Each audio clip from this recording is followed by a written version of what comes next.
I still can't get that video to fade out gently so that bam, we're done. No matter how prepared I am for it, it's just like boom. Anyone who has video editing skills and can show me how to do a soft fade on Canva, give me a shout, please.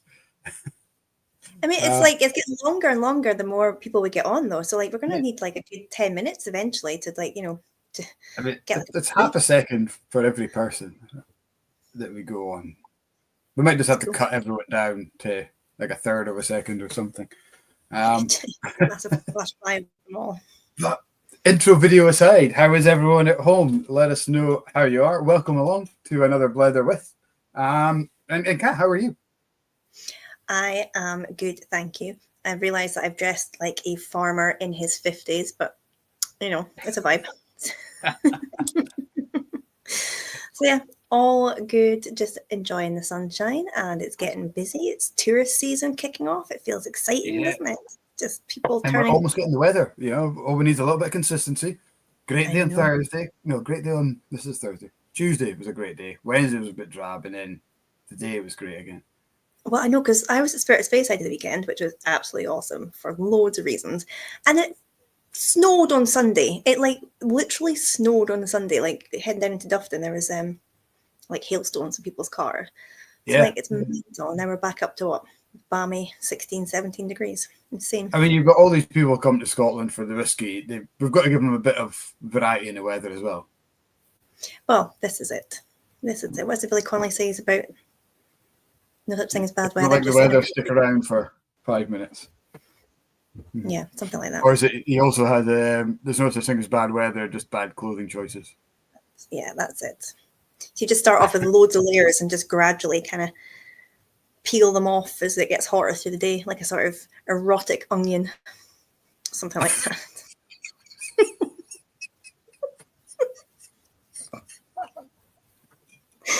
I don't know where that came from.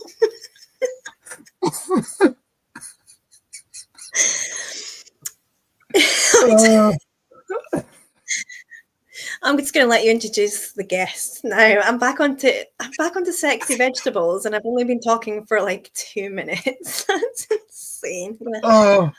Me. That's. I mean, Mark he said in his post earlier that he hopes to come up with a good T-shirt. Nailed it in the first 3 minutes of the conversation. Done. That's me tonight, guys. Mic drop. I'll just sit back there. It doesn't get better than that. Mark, if you're watching, you don't need to come on. We've nailed it already. He's got to come on because David starts cracking his knuckles, getting ready for some good heckling. You don't need to read that out loud.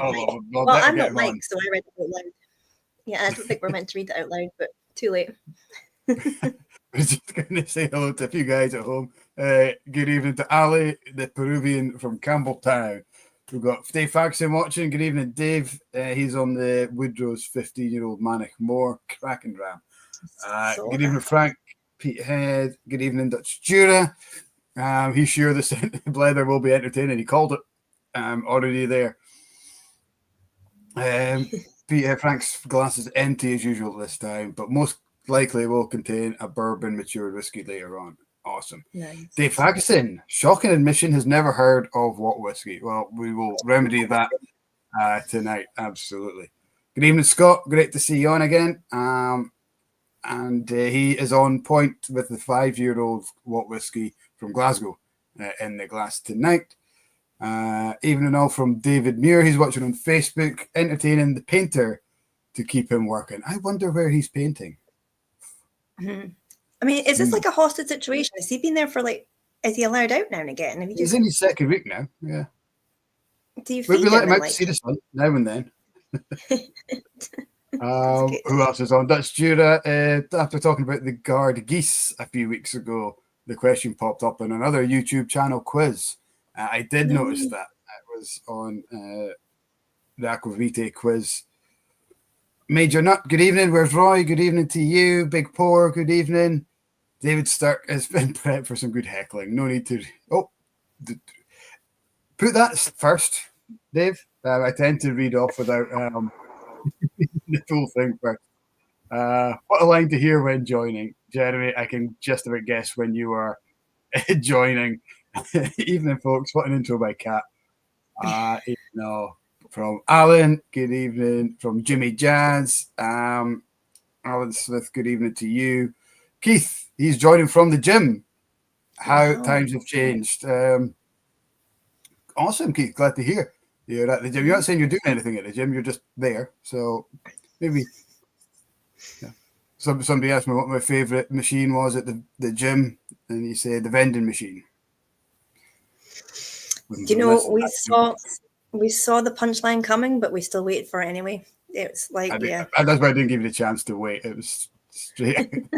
Ryan has got the 12-year-old Ben Rick in the glass, and Kyle Taylor is joining from the garden as it's finally warm and not raining, Massachusetts. Wow, awesome. That's cool. That's all the hellos apart from one. So let's get Mark on screen. Hello. Hello. How are you? I'm still recovering from erotic onions. It's just I can see it in a cartoon form, a dancing onion, just with like a feather boa, just giving it large. So, oh my God! So I think we're born from the same brain. You're like my brain twin. Like we smell and color, and you have the same erotic thoughts about vegetables. Like I love this.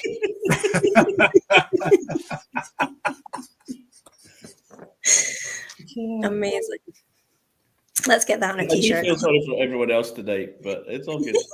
It will be good. Oh me. But I mean, when I don't even know what I thought when it. What is in my head? I don't know if you've seen it, Kat. You probably will have having young kids. But in the Night Garden, or just before In the Night Garden, there's a cartoon show called Moon Baby, or something. I can't remember exactly what it's called. But there's a character called Mr. Onion in that, and that's the vision I had of this Mr. Onion stripping erotically. And I've got to watch that show with Killian tomorrow, and it's going to be a very disturbing moment for me. It's gonna change things for you. It is. Oh dear. Stephen DeHaunt, I apologise profusely if I've pronounced that wrong. He's saying hi, Mark. He's watching Facebook. It's all right. He can't pronounce his own name either. He's a good lad. He's a very good lad. Excellent. Good stuff. And Jeremy he started with the jokes as well. Did you hear about the weightlifting vegetable? He was a muscle sprout. Very good. I like it. Loads of people saying hello. Callum's in for extra brownie points. He's watching the Blether and reading the Whiskyopolis. So. Do you know, my copy just arrived today because I was too cheap to crowdfund one and waited till David was sending his copies down because David's going to be at the festival, so he's doing some walking tours down here. I was going to say I'm going to take it home with me tonight, but I probably won't be reading when I get home tonight, so I'll maybe leave that for tomorrow. But looking forward to getting into it. There you go. Yeah. Awesome. Got my one. I put it in my handbag and took it down to Glasgow on Tuesday and thought, why in hell did I take such a bloody heavy book to Glasgow? But enjoyed it when I got there. It's very good. Yeah, so I've seen loads of photos of the book going out. It's really making a splash. Again, it's no surprise at all with David's. He did a lot of research for it. But looking forward to getting stuck into it. Awesome. I've got 2 weeks before the festival to read it and digest it, and then try and tell people about it. So Ben, what's it? The 24th is the first day. Is that right? Well, it starts on the 19th, the Monday, right. And then it's just getting longer and longer all the time. So we've got events all week, but it starts on the Monday, Tuesday. That's how the week normally goes. And then Wednesday is the day after that is Glen Scotia Day. Thursday, Springbank Day. Friday's Kilkerran and Cadenhead Day, and then we tagged on the Saturday with What Whisky and Friends. So that's kind of, we've got a mini festival. There's 7 other whisky companies coming out the back of the yard. I say it clashes with Lagavulin Day on Islay, so Diageo are probably really worried about the customers that they're losing. You know, it's going to hit their stock price. I'm sure it's. I can imagine the shares will be plummeting. Yeah. But it's a fun week. To think it started off like a half-day thing years ago, and it's just grown and grown. And you know, we've got a tasting on the Monday night, and I think we've got 45 people booked on the Monday night. You know, and I think we've got 60. We're doing a tasting with Julie Hamilton and Marcus on the Tuesday night, and we've got like 60 odd coming to that. And you know, the festival doesn't really start till the Wednesday, so it's great for the place. It's busy, and it's always good fun seeing everybody again. Yeah. Do you find a lot of people come down for the Campbeltown Festival are there primarily for the Campbelltown, or is it a bonus pre-fish? I think there's quite a lot of people do the double bumper, and you know how they survive, I've no idea. You know, because a week in Campbelltown's choke enough, and then another week in Islay. You know, and they've probably just came off the back of the week in Speyside. You know, it's I remember the 10th anniversary of the Spirit of Speyside Festival. They did it for 10 days, and that nearly killed me. I was just, you know, it was just too much. Although I did end up, I spent 5 days of it going down the Spey in a canoe, which was quite bizarre. And deliberately. Yeah, deliberately. Yeah, we'd had this idea that we'd do a whiskey tour by canoe during the festival and visit distilleries and stuff, and that was fine. And then it wasn't until the night before we were going, none of us have been on a canoe before. And, you know, it's Scotland's fastest flowing river. We might be in a bit of trouble. So, but we managed. I ended up one of the days I was late for my tasting, and somebody like drove me at crazy speeds to Dufton, and I ended up walking into my tasting still wailing like all my canoeing stuff and my life bill and everything. It was, but it was a great trip. One of the best days was we started off at Glenfarclas, kind of near Glenfarclas, so we had a dram at Glenfarclas there. Watered down, stopped at Tamdhu for lunch and a few drams. Came down again, past Imperial, because Imperial was still there, and I happened to have some Imperial on me because I worked at Duncan Taylor at the time, so it was fine. So we had a drama that, and then we stopped at the Marston. I went to Aberlour and had a couple of drams there. Then went past Macallan, so I had to have a dram going past Macallan, and then we stopped at the Highlander Inn, and then we thought, I don't think we should canoe anymore. It was a pretty heavy day, but great fun. It was Robin Ling was there, and John McShane, and a few others. Ian Gray was there as well. So it was a mad trip. I think the idea was Robin Ling was going to write a book. Well, he did write The Whiskey River, but I think he thought there would be more stories that he could actually put in print than what he got from the adventure. Wait, are you saying he wrote that song about you going down a canoe drunk at Spirit Speyside? Maybe, no.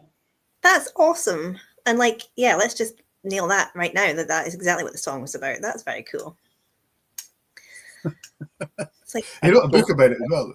Totally forgotten about that until just now. Amazing. We've got some great comments coming in. Petehead, so Frank will be at the Campbeltown Festival from Tuesday and leave on Friday for Islay. Yeah, he's one of those part-timers. Yeah. the real people stay to the Saturday, you know, but it's all good. We are open before then, so you come and see us. It's all good. We love Islay. We do. Callum said if you can manage to go to the fish, then you haven't done Campbeltown properly. I like that. And he's just put a comment. He's watching, so he's very much multitasking. He's watching us on YouTube and on Facebook and reading Dave's book and still managing to find already a misplaced apostrophe. Oh, wow. You sure it's not just a mark on the page, Callum? Have you tried scratching it just in case? Just crumbs me your toast. Yeah, it could be. It could be. David, as I said, he posted my boxes of the book today. Awesome. Look forward to that. So if you haven't got a book yet, you can get it from Inverurie over the next couple of days. Excellent. So we've got, he's saying he's definitely going to visit you. Frank is definitely going to visit What Whisky. Did I see that the house was up for sale? Are you selling the house? The office is up for the office is up. The office is up for sale. So you can own a piece of whiskey history by the office. The office we've got is brilliant, and would love to keep it because it's huge. It's bigger than my house. We kind of fell into it by accident. It was Kate's dad's office, so he had an accountancy firm here in Campbeltown, and this was his office.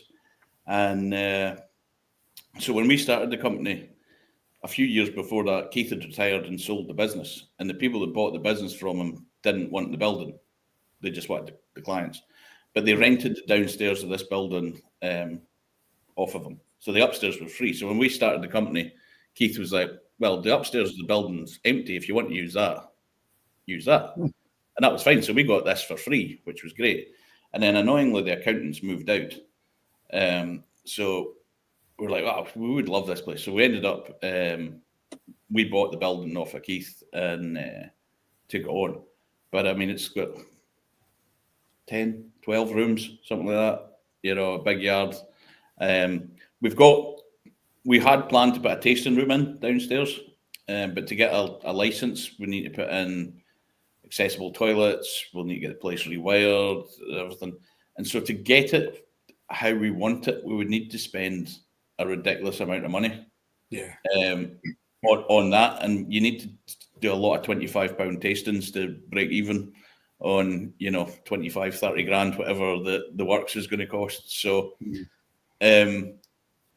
I mean, to be honest, the office is lovely, but it's just a vanity project, to be honest, because it's so we've 2 tasting rooms, but no license. It's great. Me and the kids come camping in here at times, and the backyard's brilliant for the festival. But the plan is to hopefully sell this place and then maybe get a smaller place in town with a bit more of a shop window, just where put a kind of tasting bar type thing in. Not a shop, but not a bar, just somewhere you can come in and buy a couple of drams and, nice. Have a yarn, so to speak. Could you not do free tastings and then ask for a donation? They get wise to these things. We can get licenses, like we get a license for the festival. You get a license, which costs you £10, and you don't need anything. It's great. But you need 6 to 8 weeks notice. So that's why we work at the minute with the commercial in Burnside Square. So on Wednesday nights we use their license and we can do tastings and they're on a Wednesday night, which is fun. I remember having a great tasting with Kate then when I was at the Springbank School, 2017. It was in the commercial, and it was Tedious Links, I think and it was links to your whiskey drinking past, if I remember right. Probably. Which was good fun.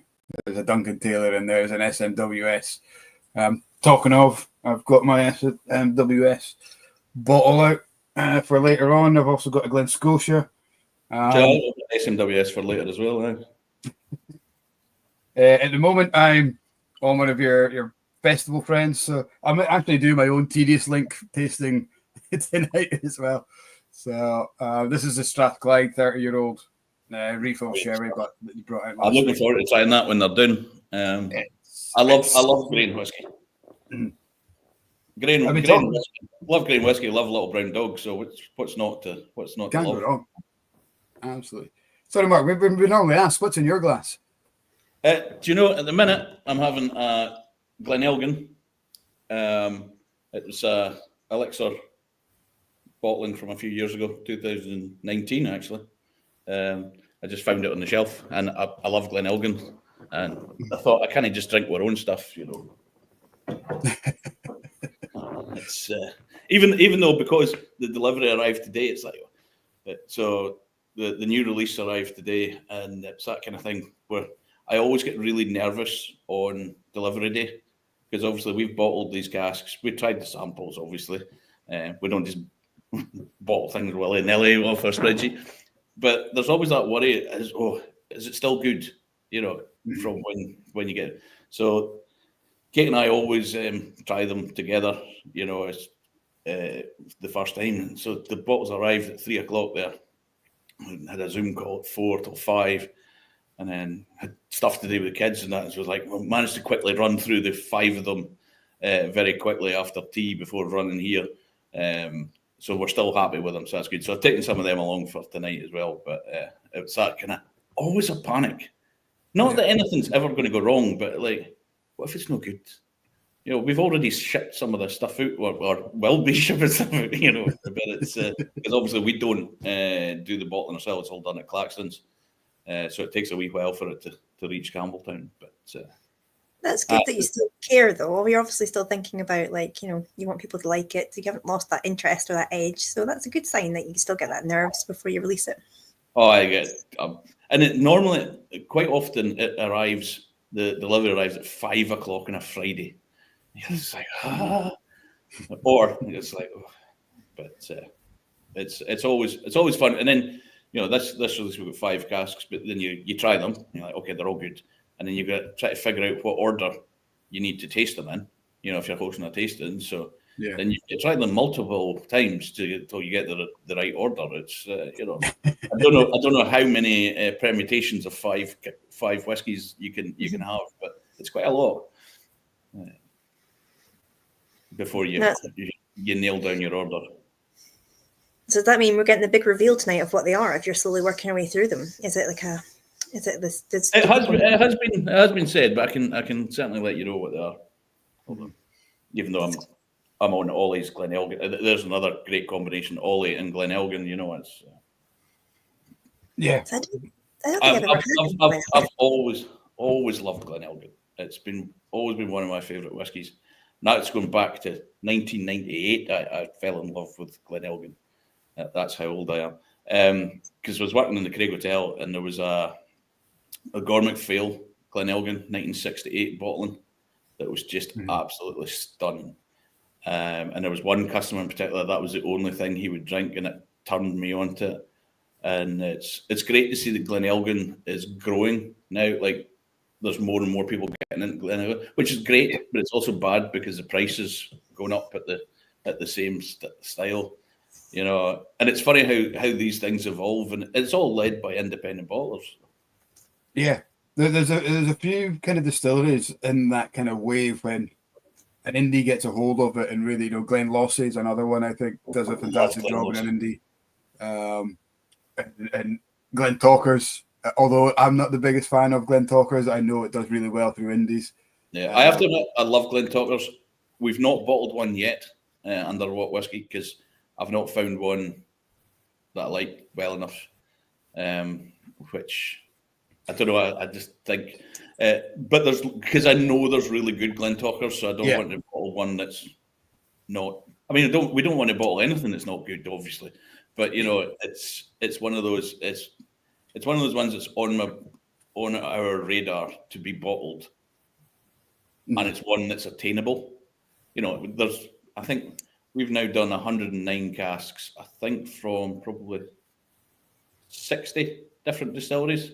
Okay. In the last 5 years, so there's still things that we can get, that we've not bottled yet that you can still afford. You know, yes, we've not done an Ardbeg, but we're not going to.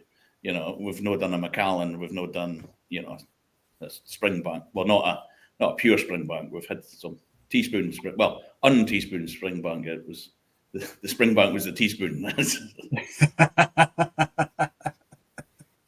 Was was more of a ladle, to be honest. Our 100th cask, we did a 7-year-old Campbeltown blended malt that we stuck 200 ml of 28-year-old Springbank into it under bond. So I call that a ladle bottling rather than a teaspoon. So a ladle spoon, yeah.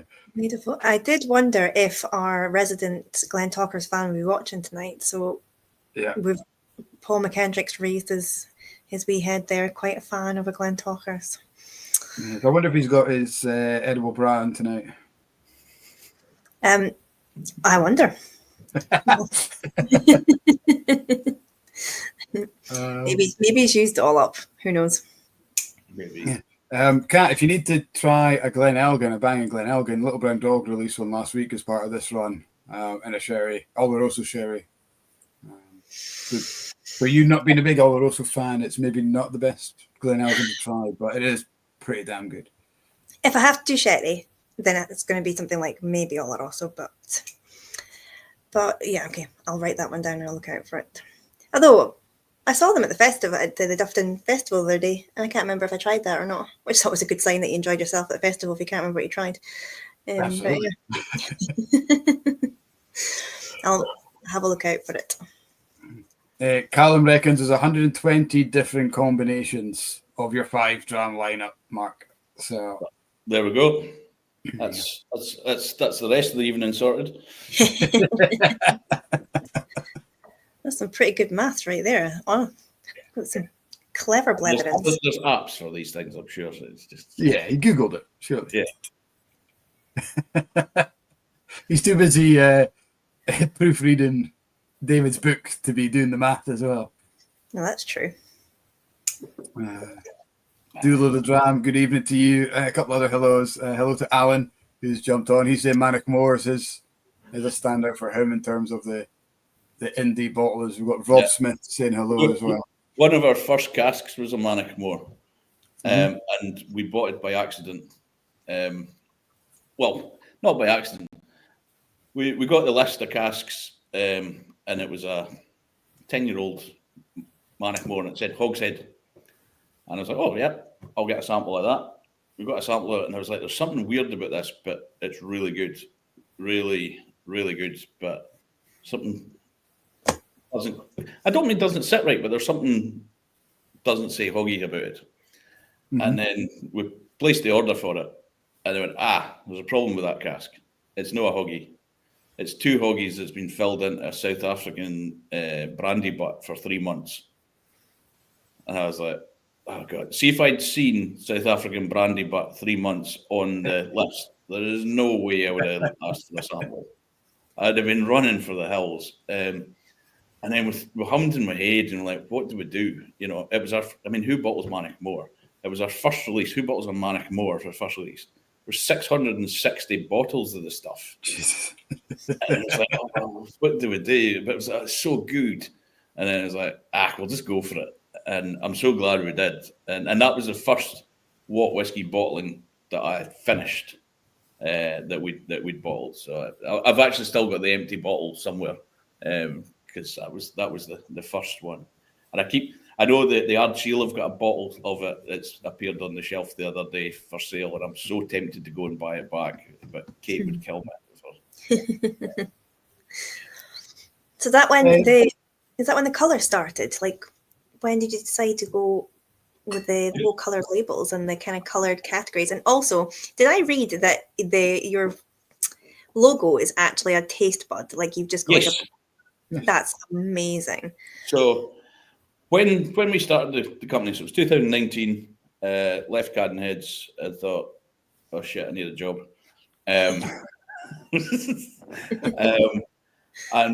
so we started the company with was quite lucky. We got a few offers of jobs and things, but all of them meant moving, like moving to London. You can't see me living in London. I love London for a visit, but no. Or traveling a lot. And I've done that. I've done 20 years of being at the back of the bus, traveling, 200 days of the year or whatever. And don't get me wrong, it's great fun, but not when you've got wee kids. Although maybe that's when you should do it, when you've got kids. get away from them. But and we came up with the idea, run some numbers, and everything seemed to work out. And so it was 12th of December 2019 we registered the company, and the company is actually called the Campbeltown Whisky Company Limited, because no one had that name, and I thought, this is way too good not to have. It was like, this has to be. And so initially our idea was Campbeltown Whisky Company, maybe do like images of Campbeltown on the label, kind of like the Aaron travel poster series or whatever it was called, that kind of idea, bottlings. But the rules state, unless your company was founded before 2009, I think it is, if you have the name of a region on the label, then all the whiskey has to be from that region. So much so that on the back label of our whiskey, we've got our address, but it says What Whiskey, Kirk Street, and then the postcode. We're not even allowed to have Campbeltown in our address on the label. Really? So that kiboshed the Campbeltown idea. And, I know I've got a massive ego, but even I didn't want to put my name on the bottle of whiskey. But, eventually people kind of persuaded us that, people know me and Kate. What Whiskey, it's nice alliteration. So that was good. And then we've got mates of Kate's have a design company in London. So it's very cool to be able to say, yes, we went to our London design agency. It was just because they're mates of ours. Still charge bloody London prices. No, no, they were really good. So we'd had meetings with them, and they'd went away and they did images of Campbeltown and all this kind of stuff. This is what you've asked for, but how about this? And they came up with a taste bud, and it was like, that's brilliant. Because when we were speaking to them, the design brief and all that, 4 years of marketing to come up with that. But when we came up with the design brief and we were speaking to them, it was like, it's all about the taste. It's all about the taste. It doesn't matter whether it's a Macallan, a Mortlach, whatever. It doesn't matter if it's 3 years old, 40 years old. It's whether it tastes good. And so it was them. It was like, look, this is a cross section of a taste bud. So if you take a taste bud, chop it in half, squint a bit, and make it look stylized, that is where that came from. And it made a lot of sense because we're very open. We don't have anything. We don't have a warehouse. We don't have a distillery. We don't have a bottling line. We've got an office, which hopefully we won't have for much longer. So we've got nothing to show people really. So we didn't want to do the kind of usual, here's our fake pagoda or, that kind of thing. And the taste bud just kind of made so much sense to us. So we're like, right, we've got to go with that. And it also works well because it's transferable. We've bottled rum, we've bottled Armagnac. Yeah. I mean, I don't know many rum distilleries that have pagodas, or it's maybe they do. I don't know, But if we were to do anything, then the taste bud works.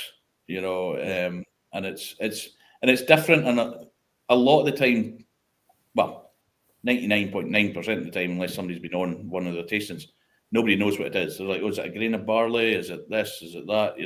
And it gets conversation going, and then you're like, it's quite good. So from that, we then ended up with all the different colours because we wanted different colours on the labels, but we didn't want to go down the regional route because, well, it's a bit old hat these days, I would say. The regional thing, I would say probably 20 years ago, in some ways it's good because it kind of focuses people, and then you can take people off in journeys. And, I remember when I used to work behind the bar at Craig Hotel, it was great because you actually got people into whiskey. I have to admit, like, these days, it's been a long time since I've converted someone. When you were on the bar, people would walk into Craig Hotel, there's 800 single malts in the bar. You're like, I don't like whiskey. It's like, how long you stayed? 3 days. Right, I'll have you. And by the end of it, they were leaving and they were big whiskey converts. You give people one from each region and say, can you taste the difference? And then it's a good way to kind of go down rabbit holes and follow paths and things. It was quite good for that.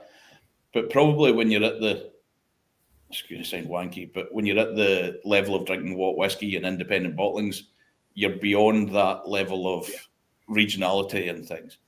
And then again, we wanted different colours on the labels, but if you go with regions, well, then all the Islay stuff sells out. So you've got no Islay on the shelf. There's very little from the lowlands. You will get Hee-Haw for Campbeltown. And then, so you're just left with Speyside and Highland on the shelf. So your shelf is just two colours, and it kind of defeats the purpose. So that was when we went with the idea, because, as my wife says, I'm a weirdo. She says that in every tasting, she can't help it. All the best people are. Yeah. And so I have synesthesia, which means I smell in colours. And so it's only when I'm thinking about it, you know, like, well, I get a kind of flash of colour in my brain. It's not like I'm walking down the street tripping with like flashing colours or whatever. And this is something that I've always had, and you know, I've always had it, but never really thought about it until I'd never thought about using it until we started Walt Whiskey. Because I remember, you know, I'd be like, "Oh, this smells red," and Kate would be like, "Oh, stop being such a pretentious wanker," you know. I think it smells red, you know. And it's like, but it does. And the real pretentious bit was I was drinking in a bar in Tokyo with Dave Broom, and I said, "Oh, that smells green," and he was like, "Do you smell in colours?" I was like, "Yeah," and he was like, "Oh, you've got synesthesia." And that's like, what's synesthesia? So, and it was him that actually told me about this great book, The Frog That Croaked Green. No, The Frog That Croaked Blue, which kind of describes quite a bit of synesthesia. It's an old book now, but it was basically, synesthesia means your brain's wired up slightly wrong. Different. No, you're special. But like my mum says I'm special. No, but it mixes up your senses, and bizarrely, about 4% of the population have some form of synesthesia, and it can be in different things. Like I smell in colours. Some people will read different letters or numbers in different colours. And it's been amazing since we've started the company and speaking about it. Like Kate met a mathematician at a whiskey show who had synesthesia, and different numbers gave him different sensations. And like he was a world champion at memorizing pi and stuff like that, because like 3 would make his ear tingle, and 2, and other people will have it where they'll hear a doorbell will ring and they'll taste bacon. You know, if that happened to me, I'd just be ring. And some people smell, and we've had some people that smell in colours. We've had some people that smell in or taste in circles or colour, squiggles and lines. And I've done quite a bit of reading into, and I was listening to a podcast in synesthesia the other day, and there was this woman who was studying synesthesia, and well, she hadn't known about it, but she went to university, and her dissertation was on synesthesia. And her mum was like, "What does that mean?" She's like, "You know, it's like people who think Tuesdays are blue and Wednesdays are purple." And her mum was like, "That's stupid. Everybody knows Wednesdays are yellow." You know, so I hadn't realised that. And most people that have it don't realise they have it because it's so normal to you. Like, obviously, it came out with me because my job is to smell and to drink. I mean, you know, taste. Sorry, and you know, you're using vocabulary that is about smell and taste often. But if you smell in colours and you're sat at home, you didn't go, "Oh, my mince and tatty smells green." You know, it doesn't come out in conversation. So. You know, so there's lots of people that say have it that don't realize, and it can be time, space, and like it's also to do with like some people can't see faces, or people will have like an aura around them. Like I met somebody that associates different people with different colors, And I think this probably has a lot to do with like people thinking, oh, that person's spirit. I can see people's spirits and things like that. It's just that, you know, you're nomad. It's just you're wired up, you know, and slightly differently. So it's fun, but it's great because, you know, tasting notes are bollocks, and you know, this is just the next level of nonsense. So technically speaking, the bottom label of our whiskey is the color that I smell when I smell the whiskey. So, you know, so this one smells purple. This one's kind of orangey. So to keep it a bit simple, so they're no sitting with a Pantone reference book every time I nose a whiskey, we decided to cut it down. So we've got 9 different taste buds that's got 3 different colours on it. So I'm choosing from a palette of 27 colours. So sometimes it will be a little bit fudged. And you'll be like, all right, that one's grey. Okay, we'll make it purple because we don't have a grey label. But it's kind of in the, and it's also so that we're not going, oh, look, this one's Charney Brown, and put a Charney Brown label out. You know, it's you know, you've got to have some control over it. But the great thing is, I've always had it, but it's only since we started the company 5 years ago that I've started logging it, and there's absolutely no sense to it. There's no correlation to it at all. Well, the first release we had a Kalila, and I was like, oh, that's purple. I was like, great. Maybe all peated stuff's purple, or all Kalilas are purple. And we went and tried loads of other Kalilas and stuff. It's like, nope. Like, we've bottled 5 Kalila, 5 bourbon cask, 10, 11-year-old Kalilas. I love Kalila. Most consistent whiskey there is out there. It's consistently good. You know, I reckon I've probably tasted over 1,000 cask samples of Kalila, and I've never had a bad one. You know, some are just good. The rest are always, you know, and it's such the anti-craft type thing that I love about it. You know, just because it's Diageo and it's big doesn't mean it's bad. You know, not all the time. But it's one of these, you know, consistently good whiskies. So you'd think they would all be the same color, but we've done 5 Kalilas and they've all been different colors. But every time I go back to the same whiskey, I always get the same color when I try it again. But there's not been so noted it down, but it's not been like, if something tastes of bananas, it's yellow, and if it's strawberries, it's red. It's completely random, so to speak. We've done quite a few tastings with it. Last year during the festival, we did a green label tasting and a blue label tasting.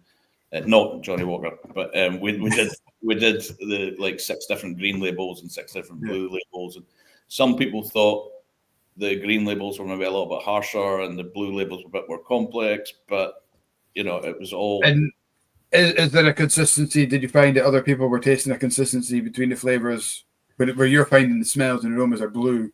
Was there a consistency from the other people who may be tasting notes? No, not at all, really. But it's odd because, you know, we've got just trying to think.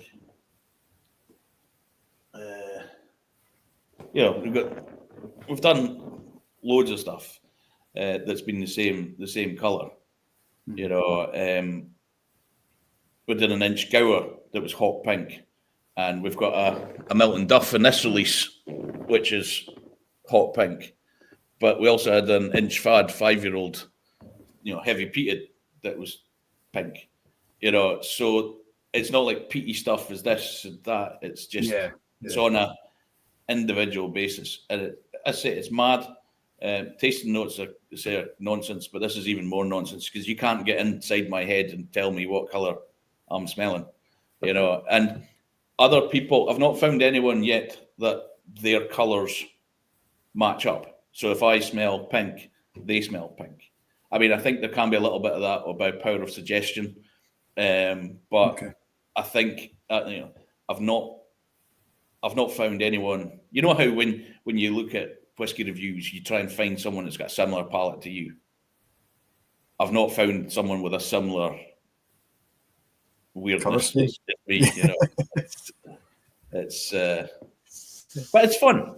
and it's something a bit different, and it just gives us a thing. And we're trying to find people to see if people like an orange label of one style, will they like another orange label, even though it's a completely different distillery, different style. But it's quite fun. But it's been interesting going into it. And I say, because we talk about it now, most tastings, someone will either have a form of it or know someone that has it. So it's much more prevalent than I thought it was. That's the thing, though, because I think, as you pointed out, I think the people who have it assume that everyone else is the same. It wasn't until Mike told me about your labels being different colors because you smell in color. I was like, yeah. And then I was like, wait, I think he maybe doesn't, actually. And so it wasn't until I really got thinking about it that I started, like, I kind of went into like a sort of rabbit hole of like Googling it and finding out, like, because I struggled with maths so much when I was a kid. A, because, like, maths is boring. And B, because, like, I used to get confused between different numbers because I saw them on letters, because I saw them all in color. So, like, I think I've said this before on here as well, like 4, 7, R, and S are all red in my head. So I'd literally get them all jumbled up and write, instead of 7 and 4, I'd write kind of like a 7 and an S. And I'd be like, what the fuck? Like, just, like, I can't sort it all out in my head. And then I was speaking to somebody in our blending team last week at Ardmore. She was up. And I was talking about this because she'd brought some samples up. And I was just talking about how sometimes I overthink it when I'm doing tasting notes, because I'll see it in a colour. And I start second guessing myself. Cause I'm like, if I kind of come up with I'll write the colour down and then I'll start writing down my tasting notes. I'm like, oh, wait, am I deliberately choosing that because it relates to the colour now? And I get myself in such a fan call with it. So I was talking to her about it. And she's like, oh, yeah, I've got the same, but I see all numbers and colours. It's like the more you speak to people about it, the more you find out that even if they don't have the full spectrum of synesthesia, there's like little wee bits that come in and out. It's really, really interesting. I love it. No, I love how I say, like, I don't want to say mild form of it because that makes it sound like it's a bad thing. I think it is. I mean, everybody's unique, I mean, our taste buds are unique. Anyway, I think genetically we're all at least 30% different in our taste buds. So, and that's before you add on experience.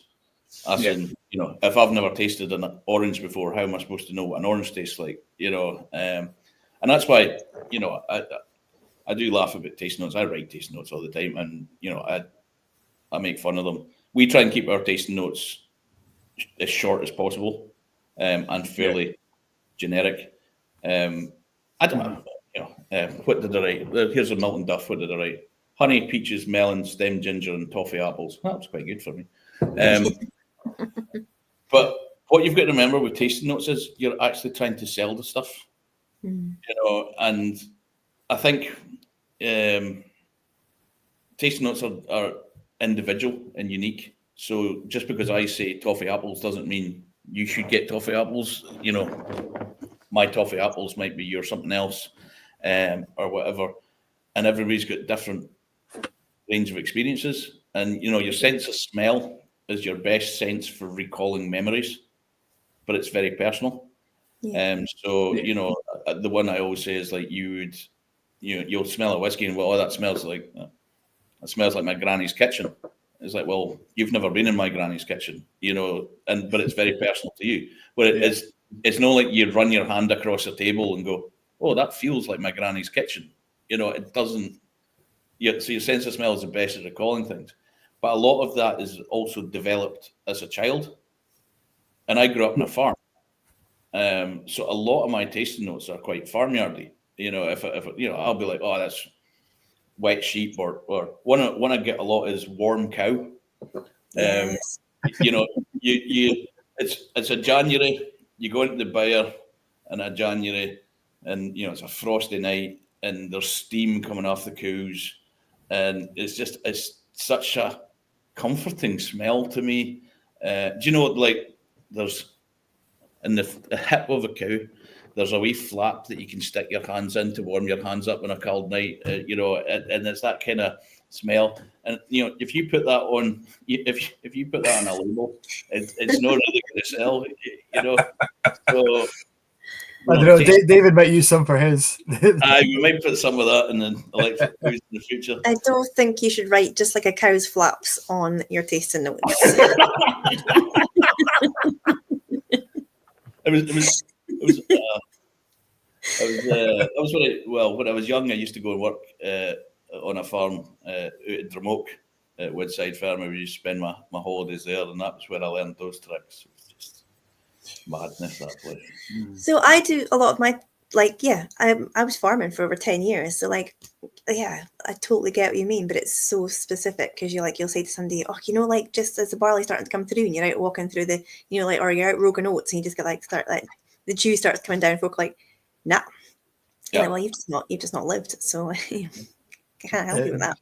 Jeremy's on Facebook asking, what colour does a cow's flap smell like? Depends on the cow. Depends on I should have used a different word than flaps, but I'm enjoying how much we're saying it now, though. It's a fun word. Something I was going to ask probably a question to both of you, because you've both worked with single malts and that cross into blends. When you smell, for example, if we took this, which was your Orkney, and you smell the orange there, if you were to make a blend out of different colours, do the colours come through? Can you smell multiple, or does it just merge into? It does merge into sometimes, because I've obviously played around with it. Sometimes there'll be one more dominant. Depends on the makeup of the blend, I suppose. There'll be one more dominant colour comes to the fore, but generally it blends into a new colour. Yeah. But it doesn't work. I'm trying to think back to primary school. If you add a blue and a yellow, you don't get a green. I thought that would be amazing if that worked out. Yeah, I just thought what a great marketing opportunity for doing your own blends could be. Color or if you just mix them all together, it just turns brown. Like a kid's Which I imagine is what a cow's flat would smell like, to be honest. But do you know that cow that we used to do that with? I named that cow Mad Lizzie after the 1980s TV Keep Fit woman that used to be on GMTV. Mad Lizzie. My mum had her workouts on VHS, and she used to wear a pink and black leotard. Yeah, and they all work out with Lizzie. Yeah, God. Work out she with had Lizzie. Blonde, busy kind of. Jesus, that's a memory. So I bet she doesn't know she's had a coup named after her.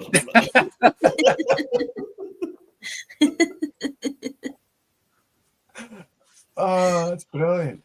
That is good. Oh God, there's a childhood memory.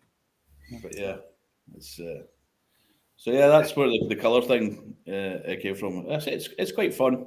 We're doing a rainbow tasting during the festival where we'll try 6 different colours and see. I think we're doing that one blind, so people have to try and guess what colour I'd smell. Okay, that should be quite a fun tasting. I love hosting blind tastings. I hate participating in blind tastings because you can only get it wrong. If you get it right, then it's your job.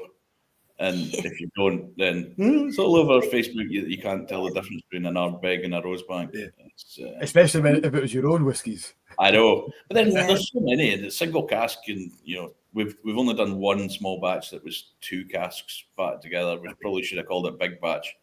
But even though that said, there was two secret non-scappas that were vatted together, and there was still less bottles than that Manic Moor gave us. So the single cask Manic Moor was a bigger bottling than 2 hoggies. So it was all good.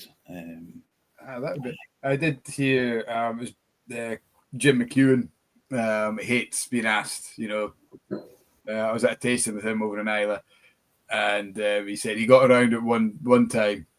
The group he did just done a tasting. He was in the bar, and this group of young lads had called him over and said, "Oh, can we buy you a whiskey, Jim? But we want to do a bit of fun. Can you guess what it is?" He said, "Well, I don't really." He goes, "Okay, tell you what, you buy me. I went to the toilet. You buy me a whiskey and I'll come back and I'll give it a go. And off he goes. And he comes back in after being to the toilet and the boys have got the whiskey. So he picks it up and I could tell straight away that it's Brook Laddie. And it must be about 12 years. It's a single cask, 12 years old. I reckon it's bottled in late spring, matured in warehouse, whatever it was. And the guys are looking at it, it's like, oh my God, he's nailed it. Like whatever it was on the label, he's nailed every one. And he just put his glass down and walked away. He says, cheers for the dram, guys. And off he went. But he told us later, after he'd done that, when he went to the toilet, the bar was like a horseshoe. So there's a bar on the other side of the wall. And he got to the barman, slipped him a $5 and said, can I get the receipt for that? Whatever they dropped me. And then, while he was in the toilet, looked up the receipt and I did a bit of research on the whiskey. So he won. And the guys were amazed. His reputation was intact. It was just a phenomenal, great night for him. There's a couple of stories similar. Well, about blind. There's three. I once did a blind tasting at Maltstock, which was great. I mean, people should have known I was up to something because I did 7 whiskies. And you never do 7. You do 6, or you do 5, or you do 8. You never do 7. It was odd. I don't know why, but you never do 7. I did 7 whiskies, and 2 of the whiskies that I put in were exactly the same, and nobody picked up on it. It was pretty mental. So that's why I love hosting them. There was another time I was at Limburg years ago, Limburg Festival, and I met in with a group of guys, and they were like, oh, we're going out for dinner later. Let's go for dinner. And I thought they'd said, let's meet at the Irish bar and then go for dinner. But they'd actually said, let's go for dinner and then meet in the Irish bar. So I went straight to the Irish bar. And they had Green Spot, one of my favourite whiskies. And they had Green Spot on, I think, €2 a dram or something like that. So I'm sitting necking Green Spot all night, responsibly, obviously. And eventually these American guys turned up and was like, where were you? I was like, where the fuck have you been? And they're like, all right. So continued drinking Green Spot. And then went to the show the next day. And, there's probably a couple of thousand whiskies to try in the thing. And a guy came up to me and handed me a glass. And goes, what's that? And by pure chance, it was Green Spot. I mean, I was just sweating Green Spot at the time. I was like, that's Green Spot. And he was just like, oh my God, like, how? I didn't have the heart to tell him that, my body was Green Spot at the time. Green Spot, one of the reasons I love it, and I didn't know that at the time, the first whiskey tasting I ever did was in the whiskey shop in Dufton. Many years ago. It was 2002, I think it was, September 2002, at the Dufton Festival. And it turned out Kate, my wife, was in the tasting. She'd just started working for Springbank, and her and her pal Hamish, who lived in Macduff at that time, she was up visiting him and thought, oh, there's this festival on, I should probably go and learn about whiskey. She came at my tasting, bad idea. But it turned out she was at my first ever whiskey tasting. And she didn't remember me and I didn't remember her.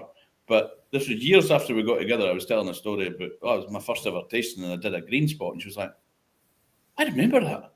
I was at that tasting. So we don't remember each other, but we remember the Green Spot that was at our first ever tasting. So when we got married, we did a blend.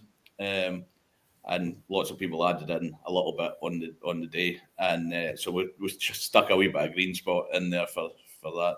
So I've always got a soft spot for Green Spot. So. That's a lovely story. So, I remember being at the I was at a whiskey dinner, the Worshipful Company of Distillers. You never say it first time. I know. I have to always think about the order of the words. It was Blair. Derek invited me down as part of the Morrison Distillers team, and there's a welcome dram. So Blair got the drams, came over, and says, "Right, guys, have a wee taste of this." And it was just after Billy Walker had released a Koval Rye cask whiskey, so we did a tasting of a Koval Rye whiskey next to the Koval Rye itself, and So I took a sniff, and it just had this real big eucalyptus sweetness to it. I said, God, that just rings rye to me. And it was the Arbiki rye cask. And like you had, just that pure coincidence that I've just done like a lot of research on that, and it was just the smell that hit me. I was like, yeah, it was just, that's one of my proudest moments of whiskey. I think one of my proudest moments for coincidental was when I was a student. I worked at the SMWS behind the bar. I mean, that was the easiest job I've ever had in my life, and that says something because I've had some easy jobs. I was working there, and I was on the tasting panel. And that was nerve-wracking being on the tasting panel when I first started, because like Charlie McLean was the chair of the panel, and you're like sitting there going, "Oh, Charlie, and it was like trying not to say anything. And obviously you have a few drams and you say something, and then Charlie's like, "Yes, Mark, that's 100% right." And you're like, "Oh, brilliant!" So it's all his fault that I got so cocky. But bizarrely, Dr. Bill Lumsden was there this one time, and Charlie was there as well. And for some reason, they started speaking about Cadenheads. So this was a good number of years ago. And they started speaking about Cadenheads, and they both said, "Oh, I've never tried Cadenheads." And bizarrely, I'd just been given a sample through various people of Cadenheads from the first cask, and I had it on me. And so they were like, just randomly speaking about Cadenheads. And I was like, funny you should say that. Here's a sample of Cadenheads. No way. And I was like, I didn't even have to set the conversation up or anything. It was just... You put that in your bag thinking, I wonder if this will come up by any chance, and I could just whip it. It's right. Absolutely brilliant story. Another blind tasting story. Well, it wasn't blind tasting. Again, it was in the Highlander Inn with my mate Mikey Dawson that works for Glenfiddich. And we were playing pool, because you just used to have a pool table in the honky. The Highlander, we had at the honky back in the day. And we were playing pool for a drink every round. So we were pretty smashed.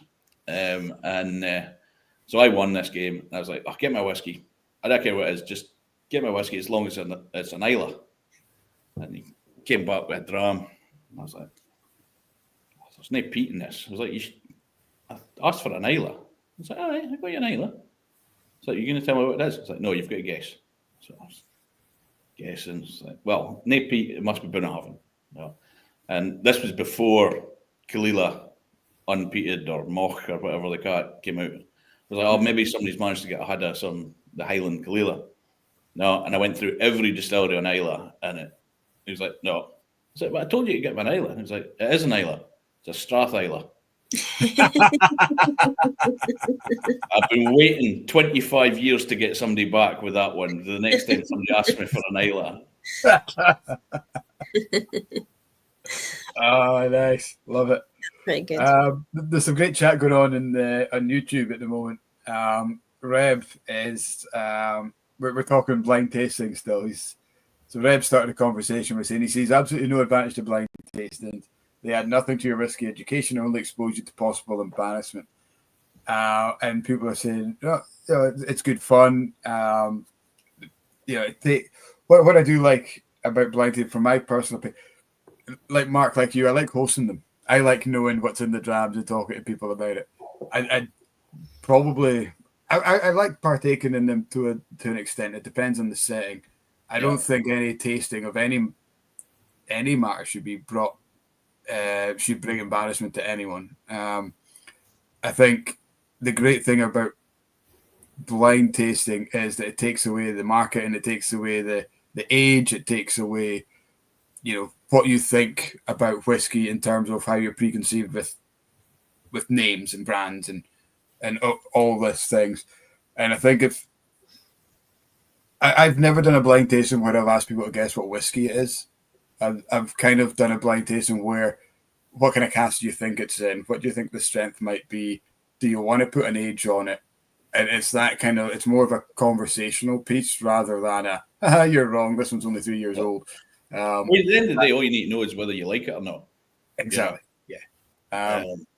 We done one recently, and the one of the favourites, we did 6 drams.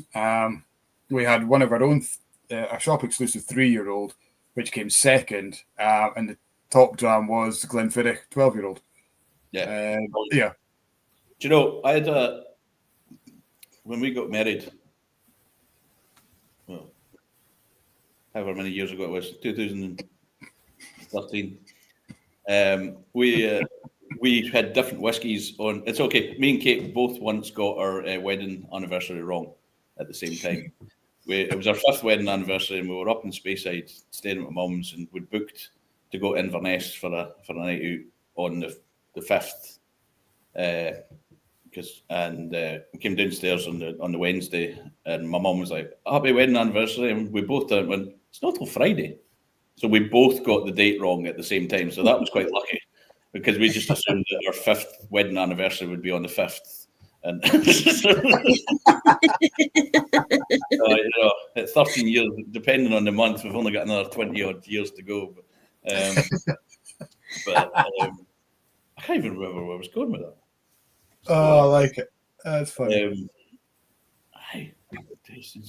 I've totally lost the plot now. I can't remember. What were we speaking about there a second ago?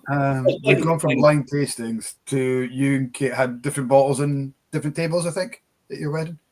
Different tables and we had a Glenfiddich 12 on one of the tables, and funnily enough, it didn't get hoovered up like the rest of them, and we still had that. We had that bottle open, half open, for probably about 10 years, and then we tried it again, and it was one of the best whiskies ever. Like, it just proper oxidized or whatever, a proper old bottle effect to it, and it was just, I was like, wow, this is proper.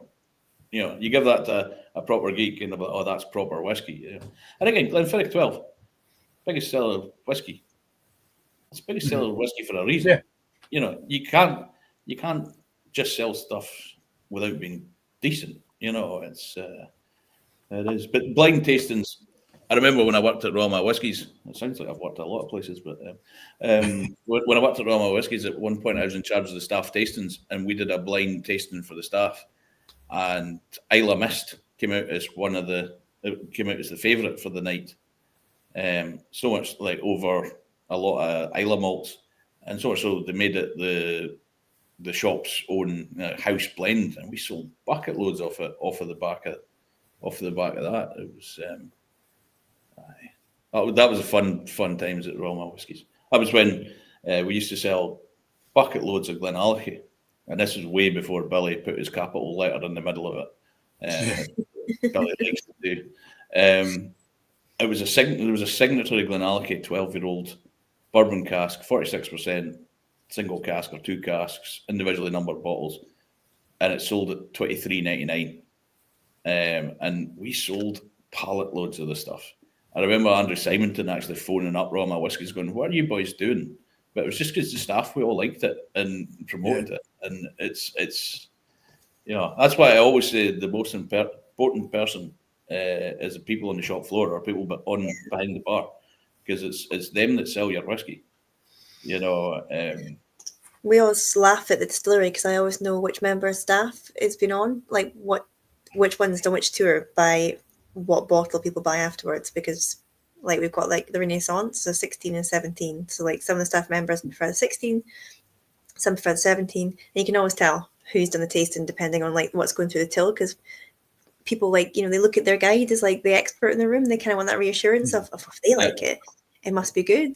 So that's why we're saying like be careful as well, like with your wording, if you don't like something, and you let that fall into like your wording, like you're unconsciously like biasing like what people so it's a blessing and a curse, like it's funny you should say that. It's because it's kind of seems appropriate that I've ended up in Campbeltown, because when I worked in the Craig Hotel, the receptionists would always know if I'd been working the night before, because people would be drinking Springbank. Like they were like, "Oh, Mark must have been working last night. There's been a load of Springbank sold last night." It was kind of funny how all these things kind of come round full circle. Do you know, like thinking about your label as well, though, it's a good job you didn't go with an image of Campbeltown because they're not known as like the shaft of Scotland. You're just like a big phallic kind of label on your bottle. Yes, well, there's been a few people have suggested that our label's a bit the opposite of phallic, but so yeah, I mean, I can see where that's going, cow flaps and all that, but yeah, it's a looks a little bit like an onion as well. To be fair, yes, I can see it now. It does look like an onion. Onions have layers. Ogres have layers. Whiskey has layers. A little erotic. With various chats tonight, we've managed to put together the cow flaps and the onion and the taste buds, and not in that order. Take your bottle. Cow flaps and onions. I was about to take it so much further, and I even filtered myself, which is good. That's good that you've got that because I'm still lacking in a filter. So yeah, still working on that. Oh dear. Ben, moving swiftly on. Ben has scratch the label smells like a scratch and sniff label.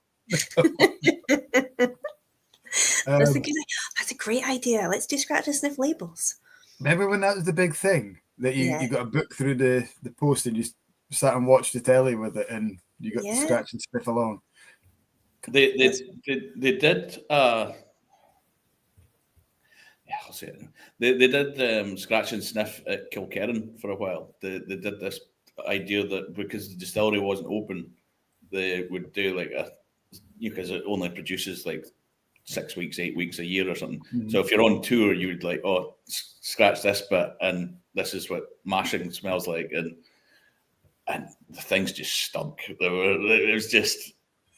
In theory, it was a great idea, but I don't think they ever got used that much. It was.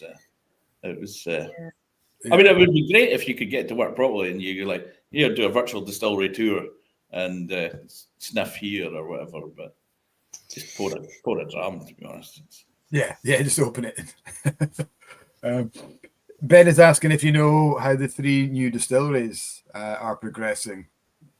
So we're in the build up to the festival, is it? Yeah, well, I think Witchburn. Well, obviously they're coming to the festival. Us is North Star. Us is Brassy. So we've got all 3 new distillers are coming to our open day. We like to keep in with people in case they want to sell some casks in the future. Nothing to do with anything like that at all. But so yeah, I think Witchburn are kind of fairly close to getting going. Mark Rahanish, I think, was going to be end of the year next year before they're properly going, but I think they've maybe scaled back a wee bit. And I've not heard any update for North Star for a wee while, but I think they've all got their planning permissions through. But I think the North Star one, because of where it is, there's a lot of caveats because there's like people live next door and stuff. So I think it's a wee bit trickier than that. But I think new distilleries in Campbeltown is brilliant. I can't believe there's not been one yet.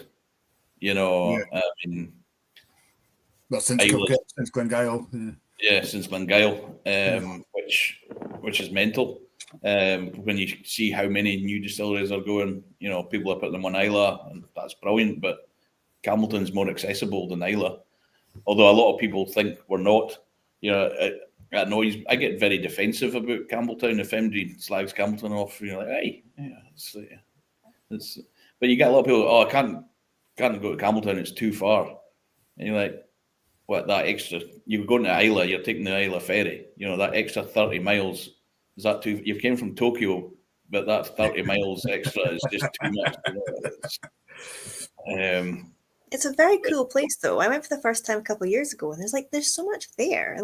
There is. I really love it. I'm one of the few people that moved to Campbeltown and think it's a big place.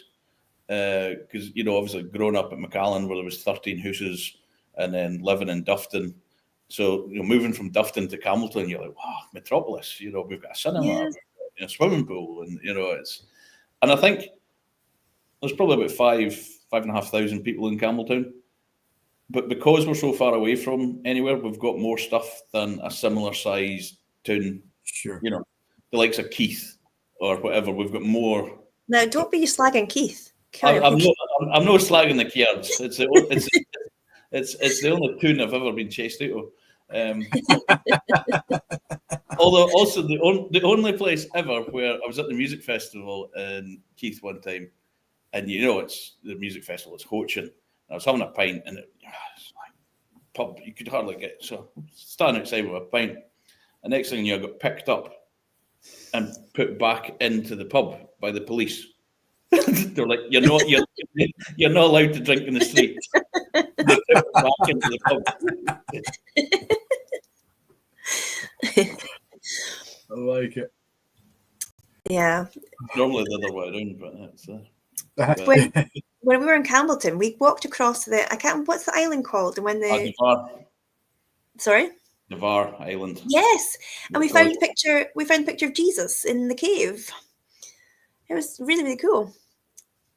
It's cool. It's a cool wee island. You've got to watch your tide times. Yeah, we just about got caught out, but I was determined to find Jesus. Not, theologically, just I wanted to go and see the picture of him in the cave.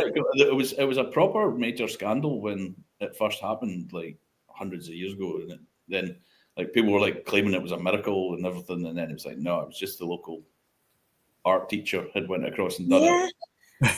And now I think every now and again the current art teacher will go along and sort it up, touch it up, just go color them in. But it's just it's cool. It's fun. And I keep meaning to climb to the top of the island at some point, but I'll get there someday. Yeah, because there's some houses over there too, isn't there? I'm sure. You can stay in the lighthouse, and there's a few other places. Yeah. That's cool. Andrew Smith's on. Good evening, Andrew. He's saying that Jesus used to hold it there, and that's why there's a picture of him. Famously, yeah, like of course. He didn't bother about the tides, though. He just walked out. He just walked across the tides just separated. They're like, "Yep, Jesus is coming." But he just needed the causeway when his mates came. All his disciples are like, "Oh, Mark, he's getting his feet wet. Come on, Paul." So, yeah. Over the shoulder and walk across. Mark, you're drunk again. Come on. But no, it's a great wee place, and there's lots of things to do. Lots of I do like my nature and stuff. You can. I've never lived by the sea before until now, so like I walk down the pier pretty much every day to go and just see the seals and stuff. And Kate's like, it's only a bloody seal because she grew up here. But then when she moved to Dufton, like, oh look, there's a deer. I'm like, yeah, you hit them with your car all the time. It's kind of what you're used to. It's yeah. No, it's funny. I always think that about seals as well up here because like everyone's like, oh, let's go down to I can't remember what's the Newborough and go and see the seals. I'm like you literally push them out the way to try and get on the ferry. Like, come on, just like get out of the road, you big fat thing. But yeah, it's like you just get used to what you know, I suppose. But the other place I love going to was Gia, and we spoke about this off air before we started. But that is one of the prettiest places I've ever been to. Like, it's like a wee oasis. It's gorgeous. We're actually going over. They're having a wee Gia festival day, I think, and we're going to have a wee stand at that, I believe, if we can get on the ferry. Just trying to figure out children, but they just ruined everything. Hopefully the grandparents will take them or something. So. Yeah, really, like that little seafood place, like little seafood kind of shack. It just kind of does like makes up recipes based on like the daily catch. We've got them coming to our open day to do the food. At our open day. You were saying that. So that's going to be fun. And a lot of dairy cattle. So you know where you keep your hands warm. Oh, yeah, Andrew, there's a brewery there as well, so they're going to send over some of their beer for our open day as well. So fab, and there's that little dairy with the ice cream. So good. They had like Bamore and Bramble ice cream when I was there, and I was just sitting eating it before the ferry came. It was gorgeous. I was looking for something earlier tonight, and I couldn't find it, and it's really annoyed me. Because you said whiskey and ice cream. When I worked at Duncan Taylor, we launched the Black Bull, and Riz's Ice Cream used to be in Huntly there. It's still there? It just used to be, well, actually, Duncan Taylor used to, their warehouse was in Riz's old ice cream place. So we used to keep stock in the old freezers, which was mental. But Riz's did a Black Bull flavoured ice cream for us. And there was one day, it was on the front page of, the Huntly Express? Yeah. Aye, Huntly Express. Front page was increase in underage drinking.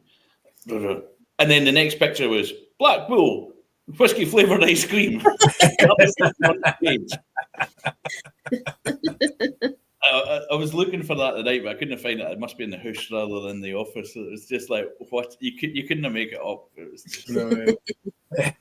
but aye. Oh, dear. Andrew's asking where the new office is going to be. I think we've covered the office. Campbeltown. Campbeltown.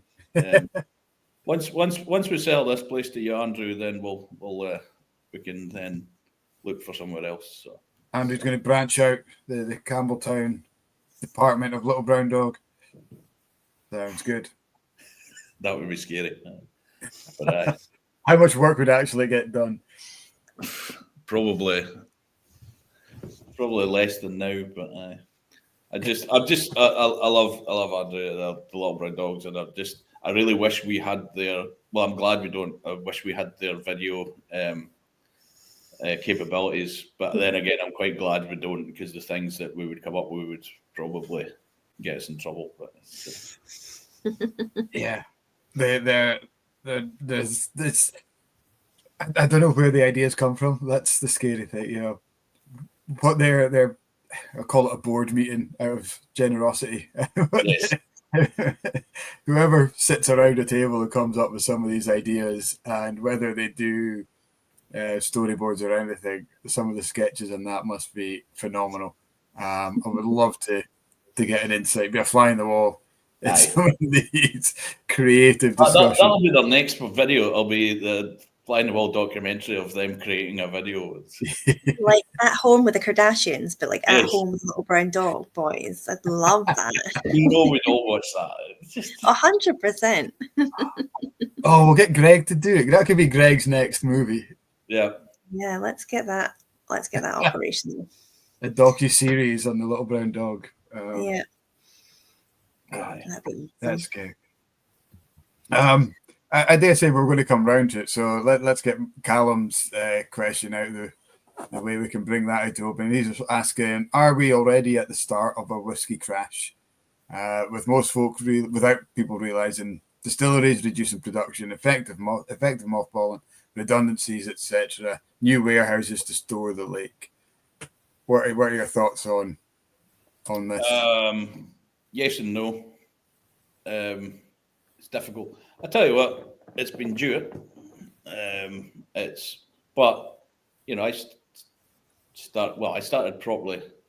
I started in 1998, and by the time I joined Duncan Taylor in 2004, we were saying there was a crash due in 2004, and it's no happened since.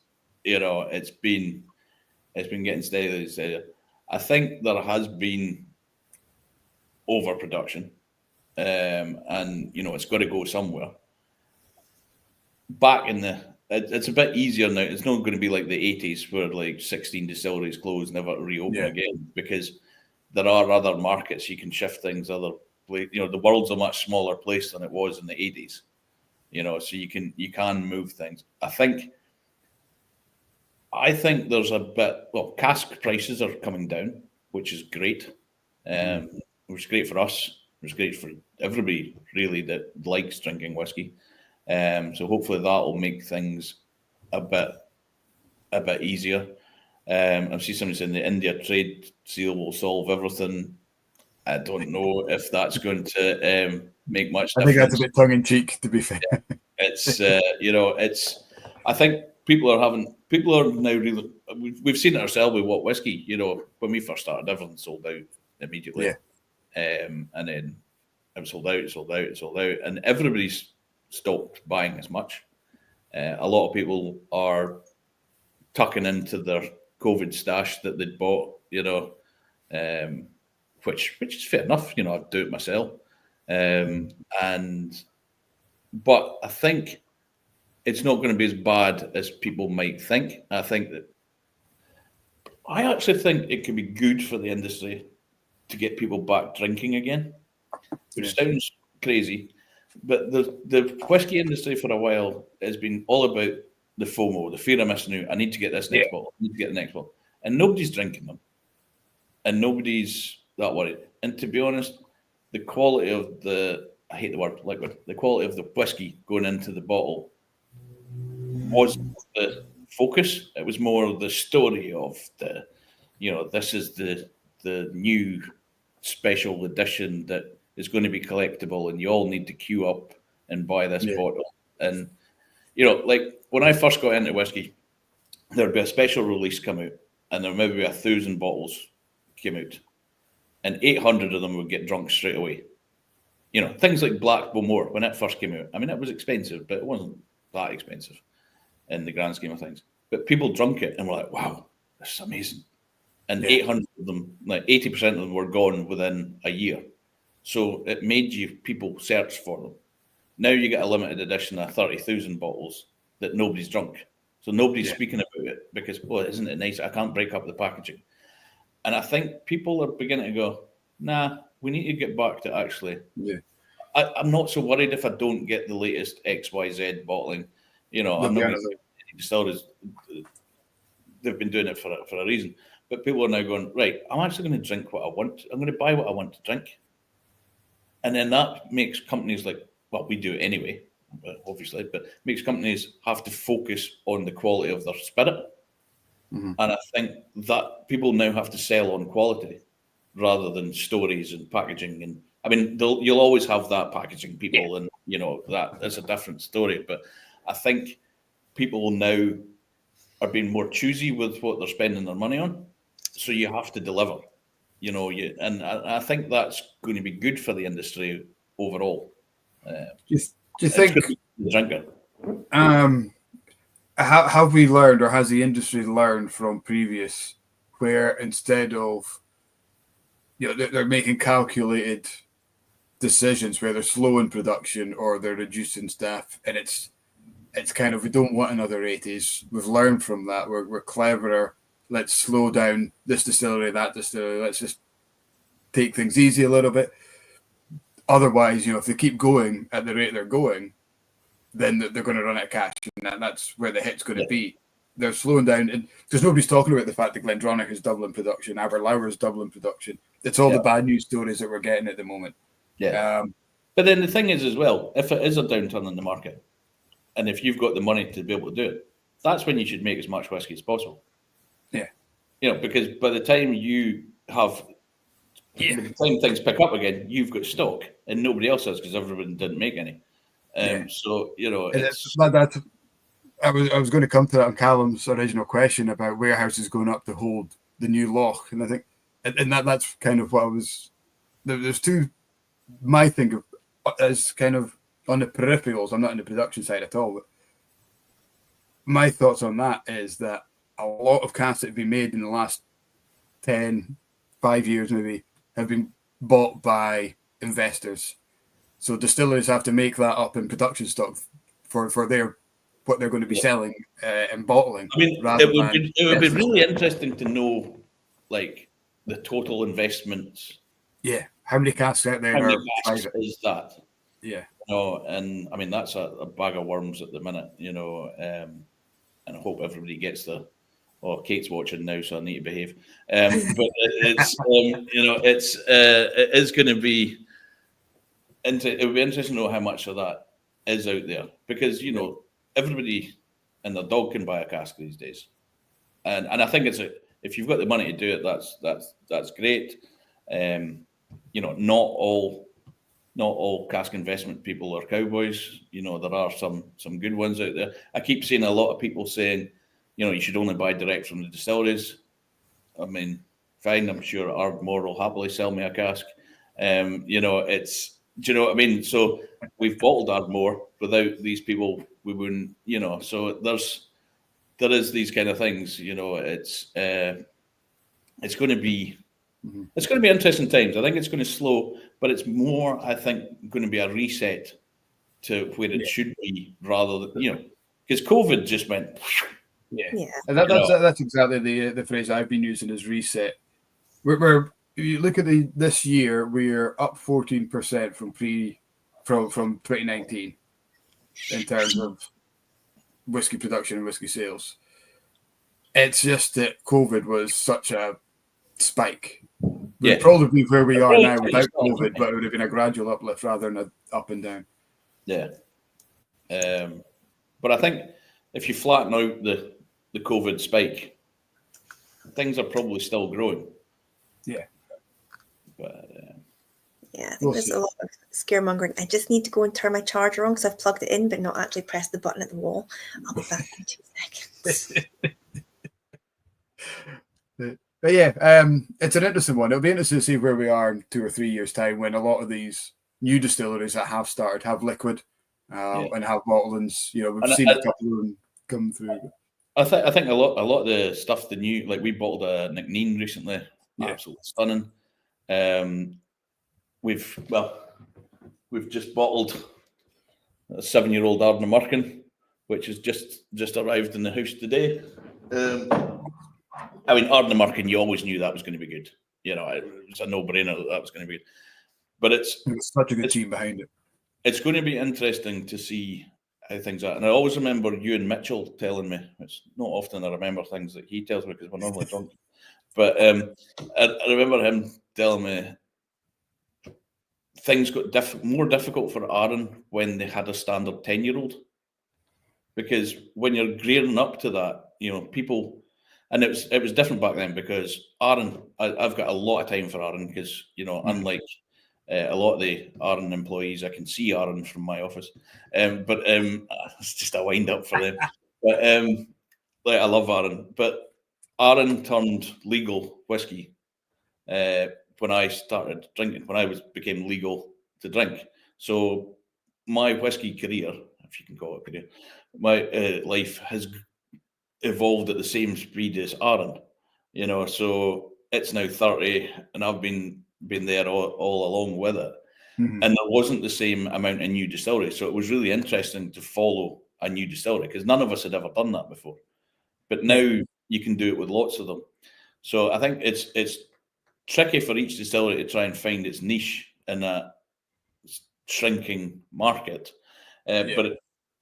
But I remember you and saying it's like when they reached it, because you would buy the 5-year-old, you buy the 7-year-old, and they had the champagne cask and everything, and it was.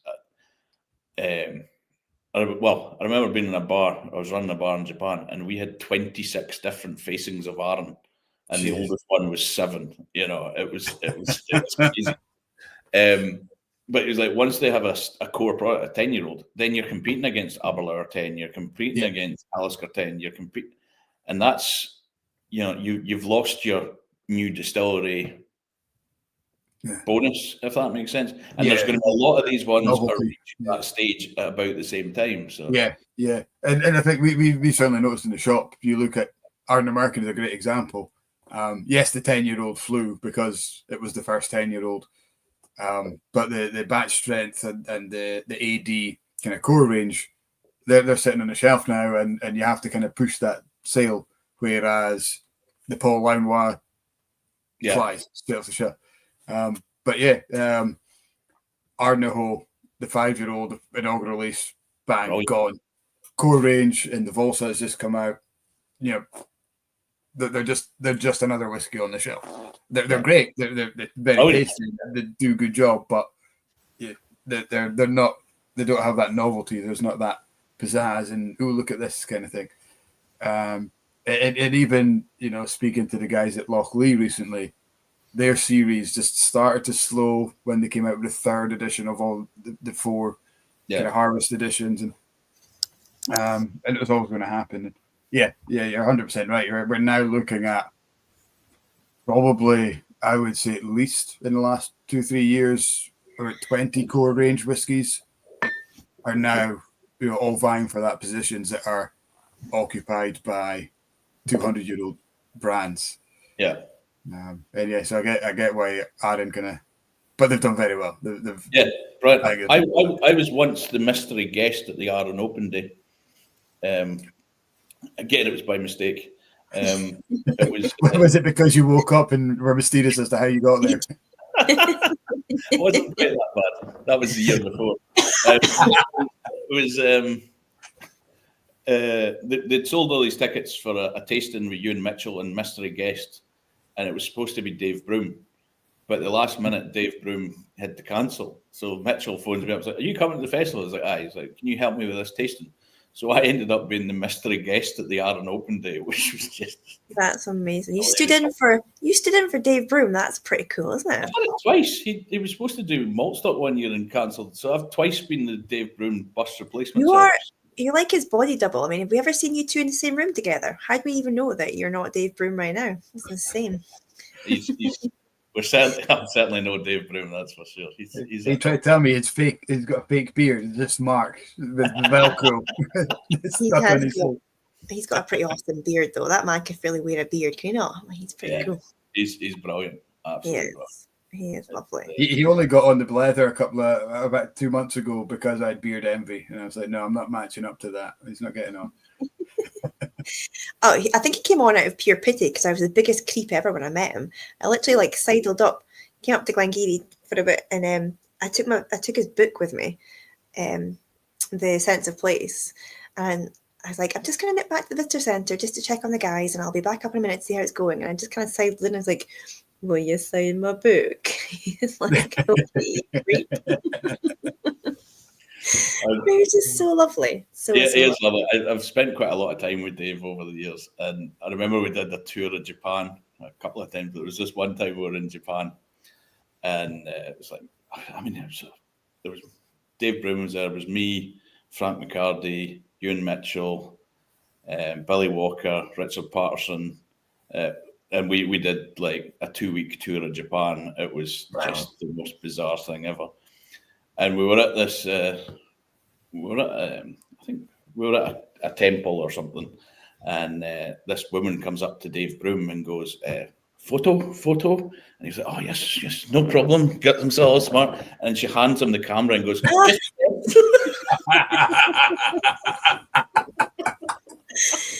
That's so funny. He's like, "Oh no." Oh, bless him. Oh no. That's hilarious. You need to write your memoirs. I'm going to write your memoirs for you. I'm going to call it Colour Sniffing and Cow Flaps. No, like David started out, we've quite often thought that there needs to be a proper book. Not saying that David's books are not proper, but like Mike told him that. Mike wouldn't speak to him for months. A proper industry insiders kind of book, but you just couldn't print it. It would have to be. Distillery Manager X said to Brand Ambassador Y, Yeah. So me and Mike's wife, Tony, we wanted to do this. We're like, because you just hear so many good stories. But that's the problem. You just can't, because it's such a small community as well. Even if you do try and say, Distiller X and, And they were like, it was Frank McCarty, wasn't it? Yeah. Tour guide Y at the such and such mash time, people like, oh well, I know exactly who that was. So you just couldn't get away with it at all. But yeah, it would be a bestseller without doubt, though. It would, wouldn't it? It really would. But it's amazing, like when drink's involved in travel, the situations you get yourself into, and you're just like, how did that happen? And then you're like, it's just did, it's absolutely mad. The real reason why I didn't invite Dave on the Blether for so long was because the first time I met him was at the end of a Spirit of Speyside festival, opening dinner, and I was quite awestruck. I was very fresh into the industry with the shop. We're about less than a year old, and I was meeting all these stalwarts. I remember getting quite excited that I was in the same Portaloo toilets as Charlie McLean. But did you go in for a pee or did you follow him in? Because I went in for a pee. Yeah, I went in first. He followed me to be just checking. And at the end of the night, Dave was speaking to Blair Bowman at a table, and I just went over and shook his hand and said, Dave, I just want to say hello. Thank you very much for your books. I've read a couple of now, and I love the way you write. You make it really easy for people like me to understand whiskey. It's kind of what I had in my head, and I just said, I love how you write really simply so that I can understand it, kind of thing. And I was just like, when you start saying something and you realize halfway through it, yeah, shut up, this is not going the way you want. And he just kind of shook my hand and went, all right, thank you very much. So Blair, how are you? And I was just like, just walk away. But I remember that to this day. I still get kind of starstruck with these people, and it's I say, like, when Kate and I first started in the industry, I don't know if I said this to you, or was it we started, there wasn't the same amount of brand ambassadors or whatever. Like, this was 2004. There was big shows or whatever, but I'd be on the Duncan Taylor stand, Kate would be on the Springbank stand, maybe Frank McCarty. Richard Patterson would be on the Dalmore stand pouring drams. Jim McEwen would be on his stand pouring drams. And it was, it was a totally different experience to what it is now. And everybody in the industry is brilliant. I'm not saying that the new people aren't, but you don't get that access to these people like we used to have. That tour I did in Japan, it was like all rock stars and me. It was just like mental. It reminds me the first whiskey event, not tasting, but first whiskey kind of event thing I did was at the very first Spirit of Speyside Whiskey Festival, and they did it was a weekend with friends at the Cadenheads Hotel. So like 50 people staying for the weekend, and they had lots of different events on over the course of the weekend. And they had this one night, it was an evening with friends, it was called. And so they had Ed Dodson, used to be distillery manager at Glenmurray, did a tasting of Glenmurray, Glenmorangie and Ardbeg, because they were all under the same stable at that time. And then Robin Lang was there and did his songs, I love Glenmorangie, it's so orangey and all that stuff. And then we had dinner, and then there was a question and answer session with me and Michael Jackson. Wow. I was 18, 19-year-old part-time barman and Michael Jackson. And it was just like, I remember like saying stuff, and then Michael just went, yes, Mark, well, that's one way of looking at it.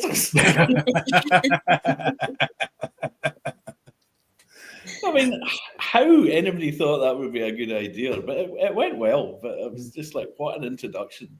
I think you are doing yourself nowadays a bit of a disservice by saying rock stars and you. I think you're one of these guys that people want to meet and pay a lot of attention to what you have to say nowadays. Especially since the kind of Cadenheads and now with your own bottling. And I guess when people go to shows, the guys at home watching, they're watching because they want to hear from guys like you, guys like David Stark and Dave Brew and all these kind of guys. But you're the one doing the bottling, you're the selector of the casks. Andrew the same, Little Brown Dog. You're now those kind of people who are making the decisions. Whereas before, as indies, I think it's very rare in any walk of life that you get to meet these people. It is. I mean, I know what you're saying. It is, but it is that kind of, and that was one of the things that was great about starting What Whiskey, though, was I've been in the industry a long time, and I loved my days behind the bar because you pour somebody a dram and you get instant feedback. Yeah. And then I worked at Mile Whiskies. So you sell someone a bottle. So it's not quite the same instant feedback. And then I ended up selling whiskey to Mile Whiskies. And then, got, up in Cadenheads or whatever, or Duncan, and you end up selling to the person who sells to the person who sells to the person. And you kind of end up getting further away from the drinker. And obviously I like to be closer to the drinker because that's where the action's happening. But but it's I think we What Whiskey now, is that's what we try to embrace, that if you send us a message on Facebook or email or whatever, it is me or Kate that answers it. It's us that pick the casks. Yeah. And I think that's kind of what we're trying to push, if that makes sense. That it is us. You can, not that we're saying we're gods are in, but you can just ask us a question, and you'll get the answer. It doesn't have to go through, Richard Patterson's ghostwriter for his, or whatever. It's and I think people I know myself, I love beer.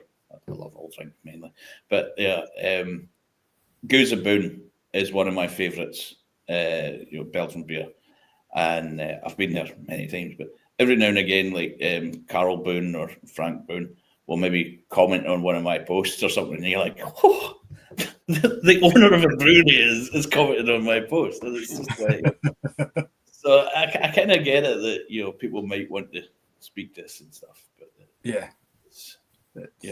we're an open book with us. We'll if we can legally tell you, then we will.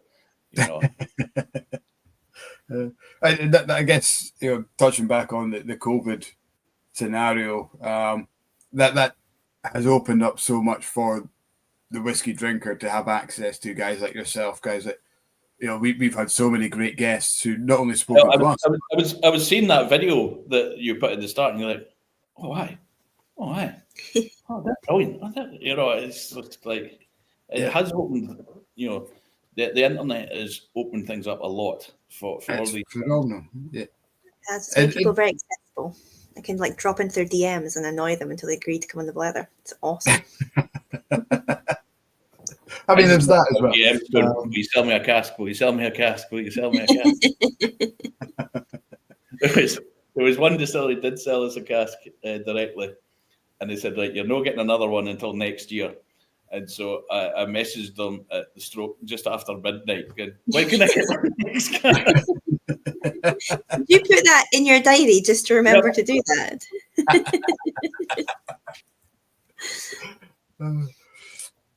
I guess the downside is that people are so accessible that they will get fed up of messages that and just shut it off and say or if they're big enough cheese, they'll get a ghostwriter or somebody to manage their Twitter account.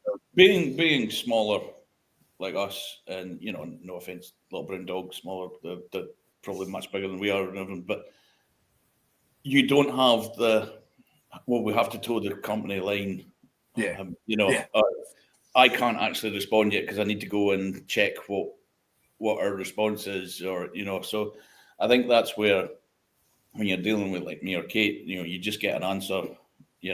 Kate's usually like, Mark, stay away from social media, but it's unless she's taking a photo, obviously. Yes, that's why it tends to be me that's in the photos doing the stupid stuff rather than Kate for some reason. But you've got to have a laugh because it's booze. It's don't get me wrong, I'm one of the biggest geeks there is. I've got next door there's probably 300 odd whiskey books in the books and booze room, and I love all that. I love geeking out on it, but I always think, like with my tastings, you end up leaving knowing less than when you started, but you kind of learn by osmosis somehow. There's it's. I love that you have a room entitled Books and Booze Room. I really do believe you might be my twin. I've got a twin, but whatever, I'm over him. But I think you might be my real twin. I love that. It's amazing. I feel sorry for you, but Books and Booze Room. I love whiskey books. I love old whiskey books where all the old pictures and and then you're like, and some of the stuff. There's one old book I've got that is like, don't give Americans anything good because just add soda to it. Was that not an Ace McDonald's whiskey? I think it might be an Ace McDonald's. Yeah.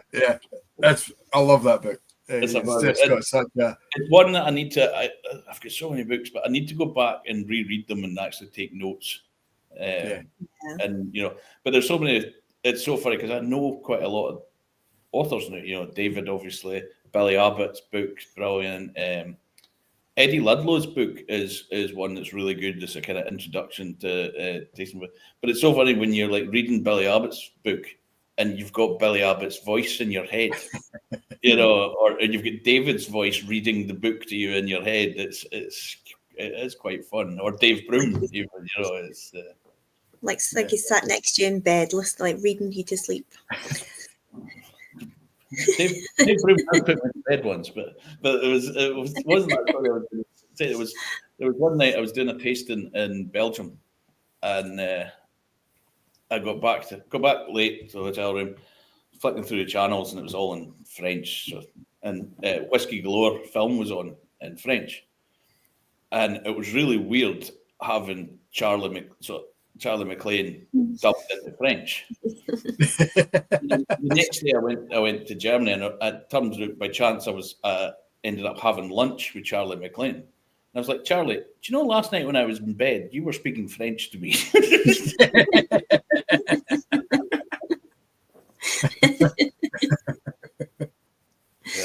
A dream I once had. Talking about old books, I once found this really, really cool old book. I can't remember what it's called. It's sitting here somewhere, but it's like one of these kind of like guides to being the perfect wife that kind of women were given in like the 1920s, 1930s. That's brilliant. Yeah. Oh my gosh, some of the stuff in there, it's like, you should tie a yellow ribbon in your hair and wait by the door for when he returns from work. Yellow's a cheerful color that he'll appreciate. You're like, holy fuck. It's mental, and it's more mental that it was actually a real book rather than parody or a joke. I mean, I think I bought it for Kate before we got married, but it was obviously very tongue in cheek. I know, it's insane. I like taking it out now and again and just thinking, divorce. What a great thing that is. Just talking about jumping back to your Michael Jackson, Reb Mordecai, who's on YouTube, is saying it. Did you know that Michael Jackson's real name was Michael Yakovitz? Their families came from the same community in Lithuania, Grodno. No, I did not know that. No. But it would make sense. It would make sense. He was a really good guy, Michael Jackson. It's some good times with Michael. Which again, I keep thinking to myself, that's just nuts. That I remember. Obviously, I was going to say I remember meeting him before he died, because obviously that's generally how you meet people. I'm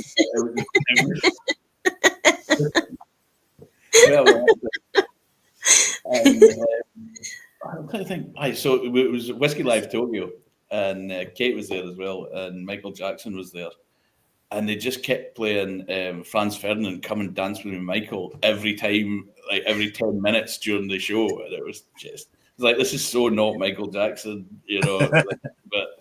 And for I can never listen to that song without thinking of Michael Jackson now. I love the story about him in Lindores, where he turned up at the door at the farmhouse at Lindores and just kind of knocked on the door and asked for permission to go and take photos of the Abbey. And they were just like, yeah, okay. Off you go. And then like a year later, they got a book through the post that said, thank you very much, here's some photos, turn to page 147 or whatever it was. And there was the history and the story. And these guys like Drew Mackenzie Smith had no idea. And it was Michael who kind of opened their eyes up to it, and they thought, we need to do something about this. We need to celebrate it. It's just, and they were like, he was on one of our very early brothers, Drew, that is. And he just remember sitting looking out the window at this strange rambler wearing a kind of torn old backpack and taking photos and writing notes. And I think, what the hell's going on here? Who's this guy? It's mad, isn't it? So unassuming and just modest. Yeah, absolutely. And the thing is, he was probably even more famous for beer. Than he was for whiskey.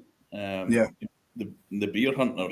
He had his own TV program like years ago called The Beer Hunter. Like, I mean, this was probably in the 90s, so it's quite so. I've got quite a few of his old books. That's cool, isn't it? Yeah, I used one of his quotes in a cover letter to get my job. So yeah, there you go. Do you know, it's funny you say about that. Again, when I was looking for this newspaper that I couldn't find, I was looking through an old box and I found a whole stack of letters that rejection letters from when I was leaving uni from all these whiskey companies saying, no. And bizarrely, when I worked at Cadenheads, eventually I got my own office and I moved into this office and I was looking through the filing cabinet and my application for a job when I was 24, like 20 years previously, was in the filing cabinet of the office that ended up being my office. I mean, why they kept it? That's brilliant. That's so funny. That's amazing. Little twists and turns of fate. Maybe kept it there as a marker of make sure he doesn't come. Remember this guy. Oh, that's cool. But no, it's all cool. But it's a small world. The whiskey industry, it's a global industry, but it's tiny, and that's what I love about it. And everybody kind of look out for each other, you know. Yeah, it's when you go to things like festivals and stuff, and it's just like a sort of, you know, even though it's busy, it's like actually just like this really small community of people that you just kind of like, oh my, and you get excited about seeing them because, you know, yeah, I know you. It's just, it's a lot of fun. That's like when we first started, there wasn't Kate was this. When you and Mitchell left to go to Arran, Kate was the only person in charge of sales for Springbank for the world. You know, when I was at Duncan, there was me and Kirsty, and you and Sean, but there wasn't like teams of people. So we did every festival, and so we would see each other every weekend. You know, I remember meeting Grant McPherson 6 weekends in the Trot. You know, I mean, I seen him more than I seen my mom at that time because we were traveling like crazy. But it just became that proper community. Like, oh, who's going? You know. Yeah. And then obviously when Kate and I got together, we would manage to wangle. Oh, are you going to that show? Okay, I'll do that show. It's just happened. Oh yes, I needed to go to Trollhättan. That was very important. You know. I noticed that she has mentioned that you gave her a book, How to Be the Perfect Wife. Yes. She hasn't forgotten. And I assume that she's continuing to be a perfect wife to this day. Absolutely. Donning that yellow ribbon and waiting patiently by the door with your whiskey soda for you coming home. No, we've probably got yellow ribbon in the house. So I'll be expecting it there. I think that yellow ribbon might be tied around like a sort of noose by the. No, I wonder if it smells yellow. Like Kate and I had always said we should never work together because we would kill each other. And we've managed 5 years now and still no divorced, and I'm not dead, which is good. But I think like when she would say I'd somehow got a job at Glenfarclas and worked with her at Glenfarclas, or she came back to Janie Mitchell and worked with me, that I think that would have been awkward. But we've fitted together really well in the company. We kind of naturally fell into, I do this and she does that or whatever. Like we both select every cask that we do together. She'd always said in the beginning that I would get power of veto when it came to cask selection, but that's never going to happen. But we've never. Does she use the bottle if you want? Do what you want to do.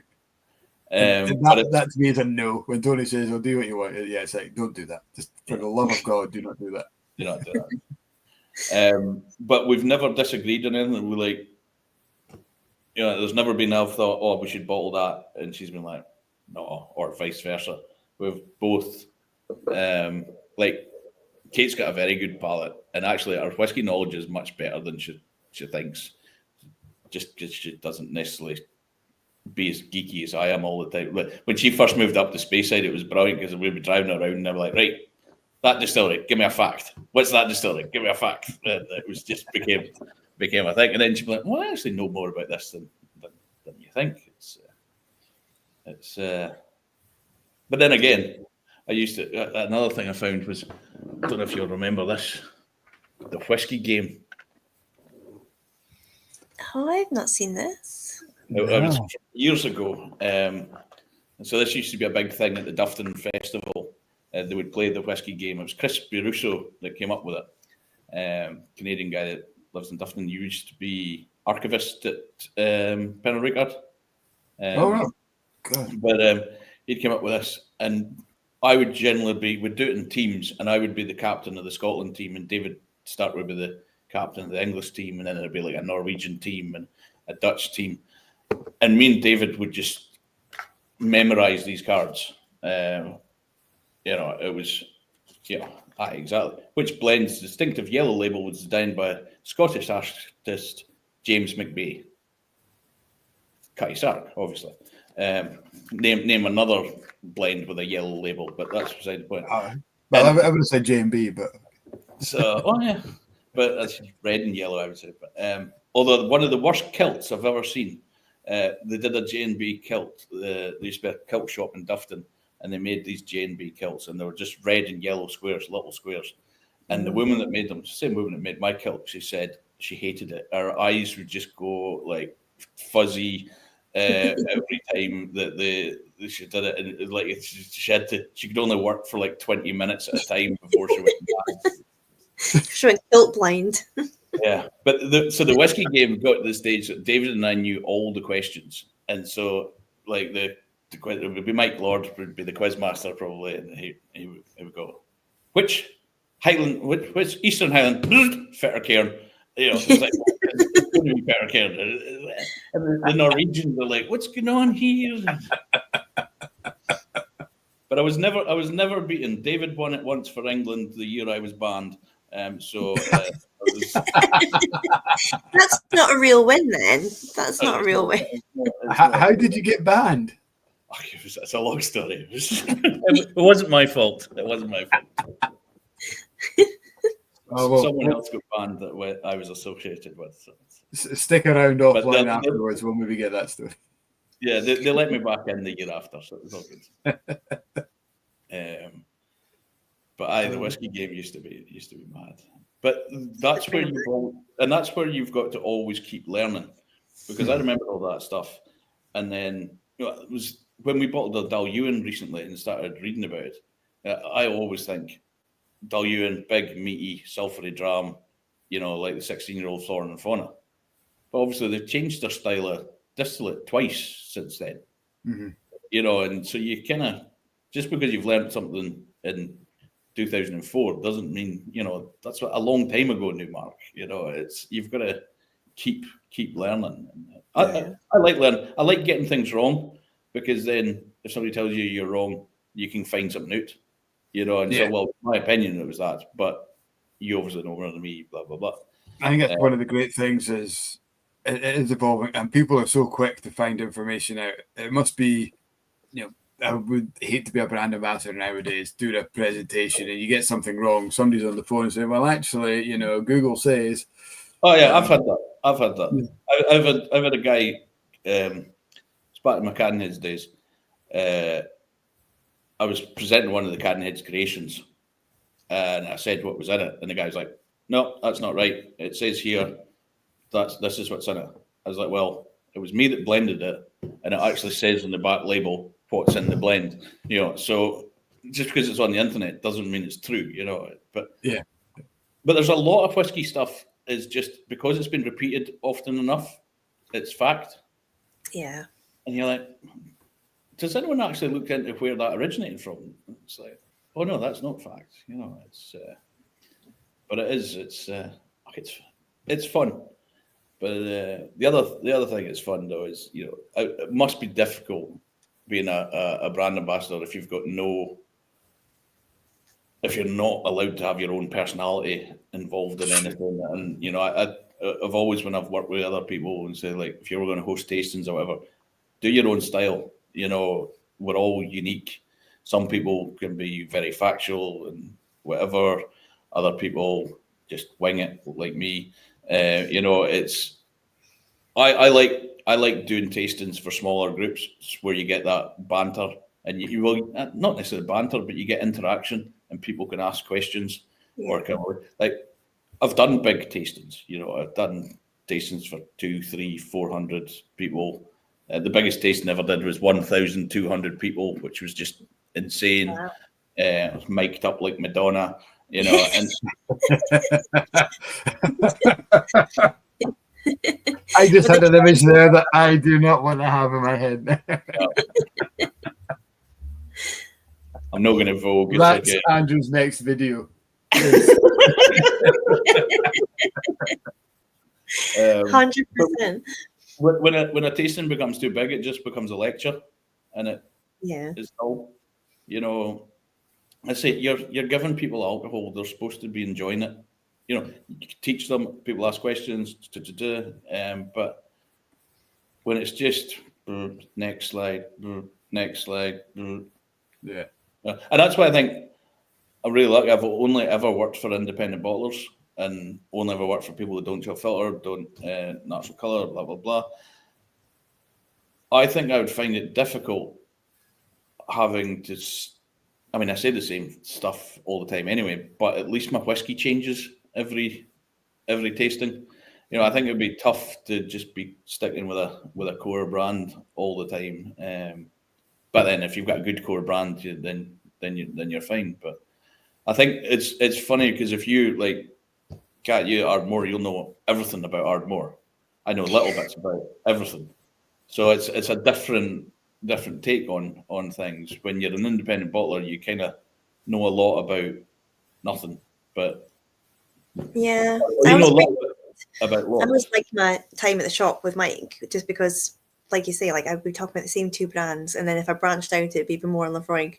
But like working at the shop, I had to very quickly start learning it, and it is just a little bit. You don't need to be an expert because you're not lecturing people. Just enough to make it conversational between each drink. This is such and such, you know, this is a relevant point about it. This, you know. So yeah, I always kind of kept my knowledge up to date.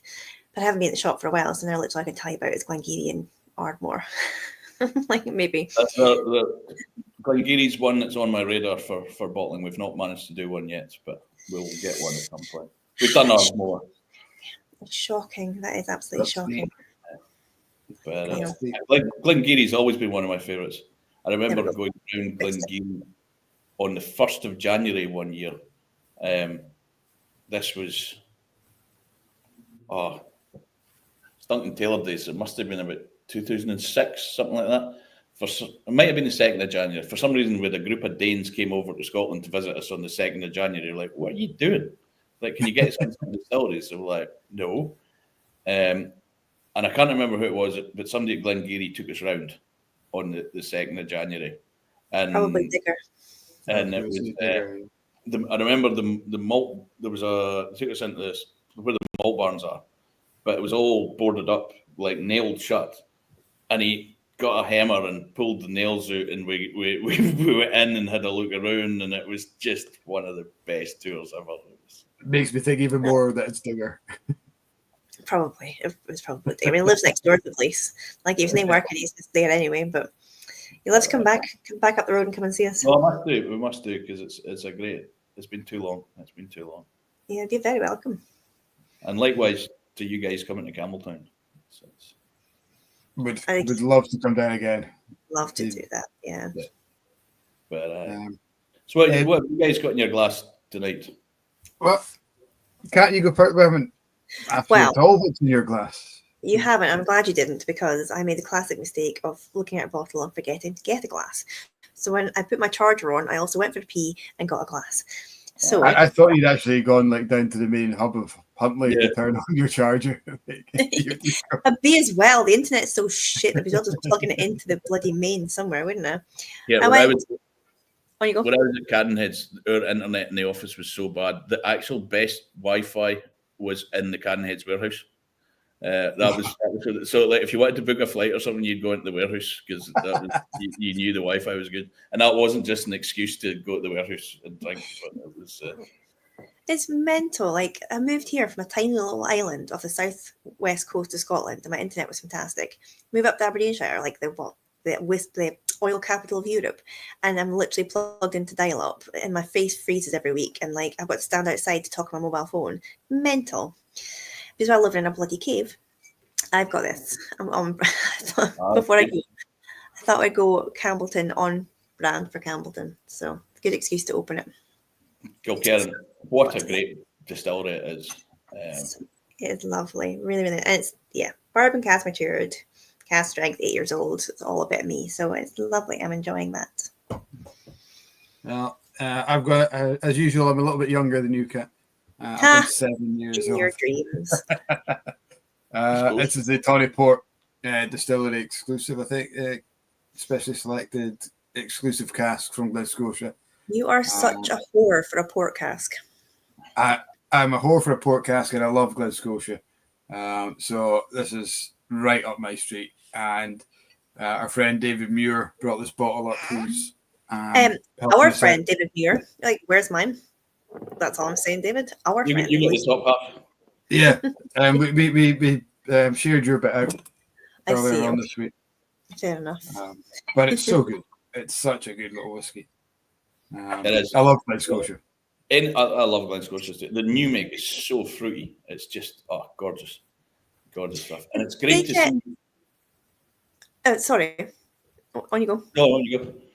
I was going to say, did they get a new mash tun? Did they finally get rid of the beautiful, Yes, I've not been in since. I walk past it pretty much every day, but I've not been in since the new mash tun went in. But it's great. It's great to see, because when I first started coming down to Campbeltown, Scotia was pretty run down, and there was no love for Glen Scotia. But now it's going really well, and to be honest, anything coming out of the Loch Lomond group at the minute is fantastic. I'd love to, Inch Murrins, absolutely stunning stuff. And, Glen Scotia is really, really doing well. And they're really good at promoting Campbeltown. You come through Glasgow Airport and there's a big sign saying, Campbeltown. And then it's like, oh, it's Glen Scotia. They're really, really good. And, since they've came on board, it gives people, they're offering more tours and things. It gives people more reason to come and more reason to stay. And hopefully when some of the other distilleries in Campbeltown open up as well, that'll make people stay for maybe another couple of days as well. So it's only good for the town. It was, my brother lives in the Falkland Islands, and I went down 6 years ago to see him for my niece's wedding, and it was hilarious. The first thing I seen as I got off the plane in the NAFE store in the Falkland Islands was a bottle of Glen Scotia. I was like, and then I went to my brother's house, and the first thing I seen in there was a bottle of Kintyre gin. I was like, I've travelled the other side of the world to visit Campbeltown. First time I tried Glengarry was in Ireland. I was over for a stag do, and it was a malt of the month in one of the bars there. No way. Yeah. First time I tried it was when I got the job. Yeah. What was the quote that you used for your job interview?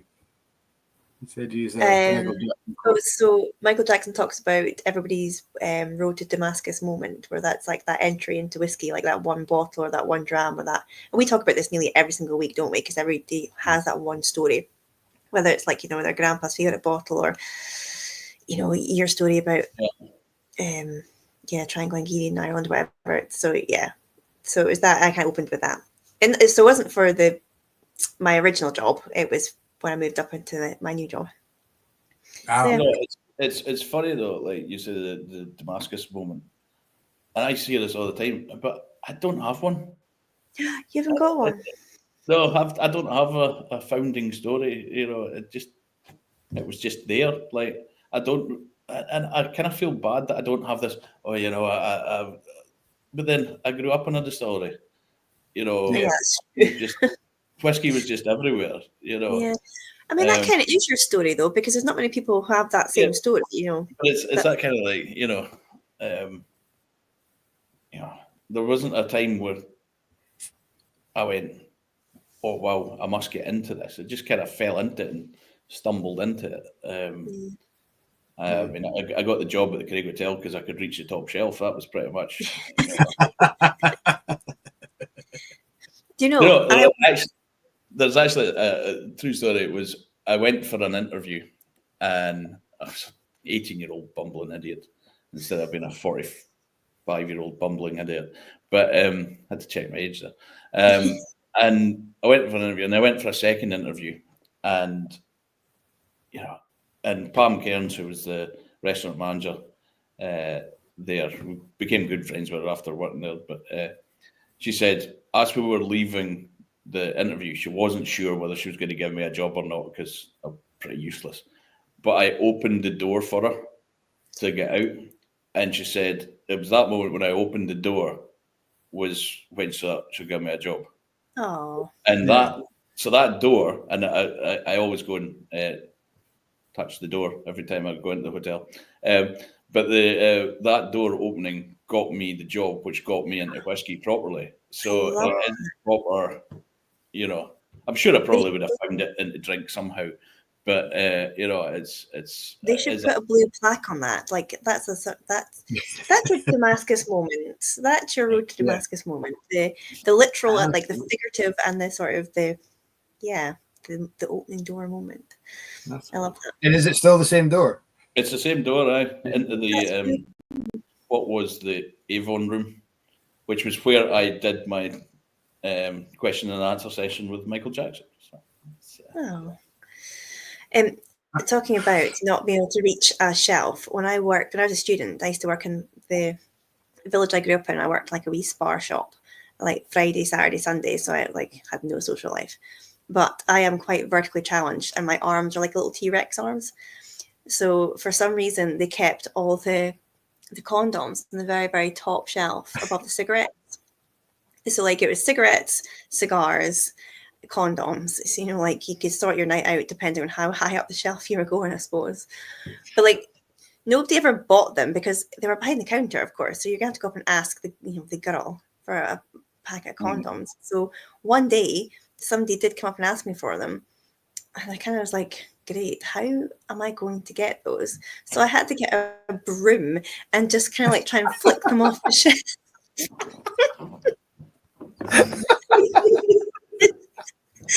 So I just made it even more horrific. And then because nobody ever bought them, they were just caked in about 3 years worth of dust. I'm kind of like, there we go now.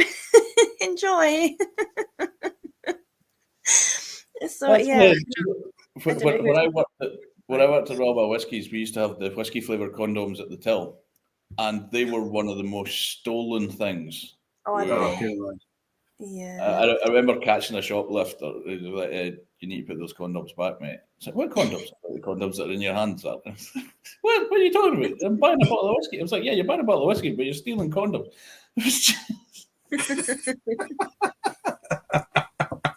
I think we ended up getting the police on it. It was just hilarious. Oh dear! I used to be deadly at catching shoplifters over 7 yards. If they got further than that, then it was up to somebody else to catch them. It was just, it was probably chasing shoplifters in the Royal Mile and then like rugby tackling them. It was just give me that condoms back. Yeah. Edinburgh seems a little bit too posh for shoplifters. Well, we were on the Royal Mile right next to the High Court, so it was great. Because sometimes people would get off and they'd come in and spend a fortune on bottles of whiskey to celebrate. So, well, if you were chasing somebody for shoplifting, you could just herd them into the court. You just Well, there was always plenty of police around, so it was pretty good. Yeah. I've just got an image of you, Kat, when you knocked those condoms off the top shelf and hand them over, and the boy looking at it. Oh no, can I get the different size? Either put this packet back up using the broom or having to knock more off. It sounds like a scene from Open All Hours or something. It does, doesn't it? I know, honestly. It was right next to the ice cream machine, and I remember one girl got the handle for the ice cream machine, like Mr. Whippy.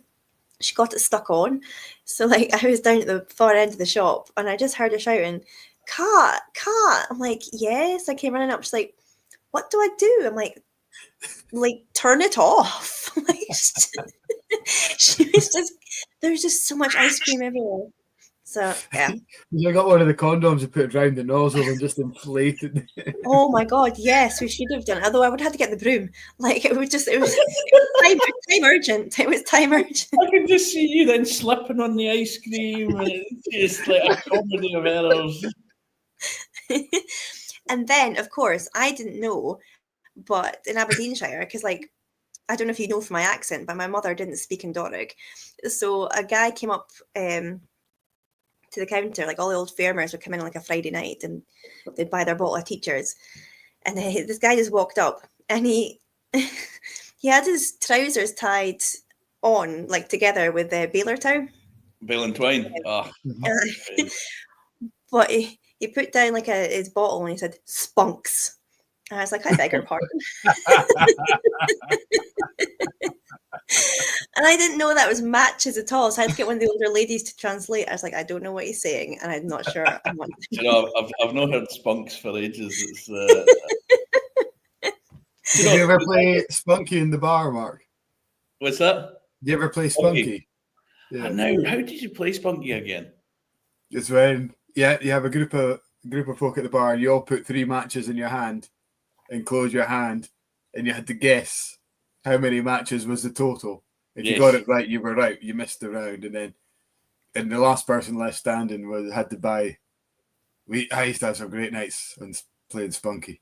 We ended up playing with coins because nobody carried around matches anymore. It was just coins we played with. The name stuck. Yeah, it was great fun. And quite a quick game at the wrong time. I didn't get to speak Doric much these days, but it was about 2 weeks ago. I was walking along Kirk Street here, and some boy walking along the street just went, "For like, man," and I was like, I was surprised. I was like, all right, and then I was like, well, I don't. So I didn't know you were from up here until we started speaking properly. I was like, he is a total trooper. He's like from our neck of the road. Like I didn't know that. Well, like I grew up in Cadenheads, but before I was born, my dad was for kind of all Meldrum way, and then my mum's for Shetland, so proper weird accents. So like my big brother used to live at Dramoke. Well, they used to live at Dramoke before they moved to Cadenheads when I was born. So they were much more Chukter than I am. And it's like when I first came to Campbeltown, Kate's mum and dad were like, "Have you got subtitles for him?" But it's funny because we're doing this job, and I've probably gotten more broad speaking with you guys, but you kind of get into that, it hurts your jaw speaking properly. And it is, it's always good. Like when me and my brother get on the phone, Kate's like, "What the hell are you saying?" But then it's like when my mum speaks to folk in Shetland and ideal, but it's. I know my Doric accent or Aberdeenshire accent only ever comes back if I am speaking to people who've got like a strong Doric accent. Like we noticed it with Alan from Balmaud Distillery, and we noticed it with Keith Cruikshanks and stuff. And the Mayor and Mary get into the Mayor and Mary Chuki start going, and by the end of the night, you're like, "Well, Mayor, Mechty, fairly, I can't fit like flat like a Duke's fit, fairly, Mechty." You're like, "Where's that coming from?" I am praying to God that YouTube is subtitling that just for somebody at home. Some of my stuff being subtitled is just horrific. I remember you and when he was at Dornoch, you and Christy Distiller. I went through the whole Blether. I missed the Blether, but I watched it back. And it's talking about Dornoch Distillery. And if you went by the subtitles, you worked at like 30 different distilleries. The amount of subtitles came up with different names for Dornoch. I'm going to jump back just to a couple of questions. I love Dave Patterson's comment saying he remembers going into an ice cream shop, wanting a 99 cone, but asking for a 69. A 69er. Do you know what? If you come up to Huntley, chances are you're going to get what you originally asked for. Both. Yeah. Reb's been quite active in the chat, so I want to go back and ask this question. Does Mark remember the Ardmore 1996 20-year-old the 20th anniversary, the 200th anniversary bottling. I'm not sure. 1996, a 20-year-old. Here it is. Yes. That was something special. Was that a Duncan Taylor bottling, or was that a Cadenheads? That was a Cadenhead bottling. That one, I thought. Yeah, it would have been, because that would have been 2016. Oh no, that would have been a Duncan Taylor possibly. So many great Ardmores. So many. Do you know Ardmore was one of the distilleries that I did actually fall in love with the centenary bottling, the 200-year bottling, the 12-year-old. Their own one. Yeah, that one. I always loved that, and I keep looking out for it. And then, oh my god, some fucker like you probably buys it at auction rather than me. You don't need to buy it at auction. Like, you can get it at the distillery. Can you still? Yes. Yeah. Like only just you won't be allowed to drink it because the cork keeps breaking. But yeah, I mean, I feel like that is bad handling of your cork, Mike. I don't feel like that's my problem. That is. Yeah. I can't remember who was on when we opened this, and I just haven't taken it down to get a corkscrew into it. I like my rant. That's my rant, my weekly rant that I can't get into my Ardmore. Every single week you bring up this bloody bottle with its cork. I didn't bring up the bottle. I was once at a whiskey dinner, whiskey live pre-dinner thing, whiskey magazine awards thing or something. I can't remember what it was. But it was with Duncan Taylor, and on our table was Amarin, the cork manufacturers. Oh yeah. It was actually really brilliant because I won a holiday to Portugal at that dinner. It was sponsored by Amarin, so we got to go over for a weekend and see how cork was made. Went to Lisbon and saw people chopping trees, and then went up to Porto. Cool. It was a brilliant weekend. I think they were expecting somebody better than 24-year-old me to win the prize. But Amarin were sponsoring this, and we had head people from Amarin at our table, and we had all our whiskies on there, and we didn't use Amarin corks. And 4 bottles in a row that we opened, the cork snapped. It's just like, it's like, okay, we'll use you for our corks. It's just like, I'm sure they must have done some sort of voodoo magic to make the corks break, so that we had to change supplier. It was that was a good trip. That was one. Talking about corks and Ardmore, it was William Teacher's great grandson, it's a while since I've done my tour, who invented the self-opening cork. So before that, whiskey bottles were all open like wine bottles. But yes, I didn't know that. I don't remember which one it was, but that's a great fact. It is, yeah. I love wee things like that or random stuff. Is it called the tea stopper? Is it the tea? Is it the tea something? It's called. I don't know. Not too sure. It's shaped like a tea. I'm sure it is. Oh, so like he based it off of watching trains coupling and decoupling, and realized that there was which is lovely because the whole of Ardmore. And I'm not trying to tell the brand team their job, but the whole of Ardmore ties into like a train story. So if it wasn't for Adam Teacher to get on a train and heading up from Glasgow to Speyside to buy land and sitting on the train next to Edgerleith Hay, it would have been a Speyside distillery and not a Highland distillery. So like they all happen on a train ride. So yeah, there's like quite a few little tie-ins to train rides, and then of course the distillery is right next to the train station, which is the train track, which is very very cool. I'm a big Ardmore geek, absolutely love it. That's great whiskey, absolutely great whiskey. Yeah. If Andrew's still watching, he released a very very nice Ardmore a couple weeks, or last week, 2 weeks ago. A week ago today. I picked it up. The one I haven't tried yet. It's the only one of the new release I haven't tried. I got it. I picked it up at the festival. It's about time we did another Ardmore. Although, in fairness, the price of casks of Ardmore was getting a bit steep, right? Which was unfortunate. But I mean, we have talked a lot about other guys' new releases, Mark. So while we've still got some viewers, let's because we've alluded to it a few times. But so what can we expect from you guys? The new release that's just arrived today. We've got 5 casks. 4 Speysiders and a non-Speysider. We've got 3. Let's try to think. It's probably a Highland Eye. We've got 3 of my. Well, they're all my style of whiskies, but we've got Altmore 10-year-old from a bourbon hoggy. We've got Milton Duff. That's not the Milton Duff. Milton Duff 10-year-old from a bourbon hoggy, and surprise, surprise, a Strathmill 10-year-old from a bourbon hoggy.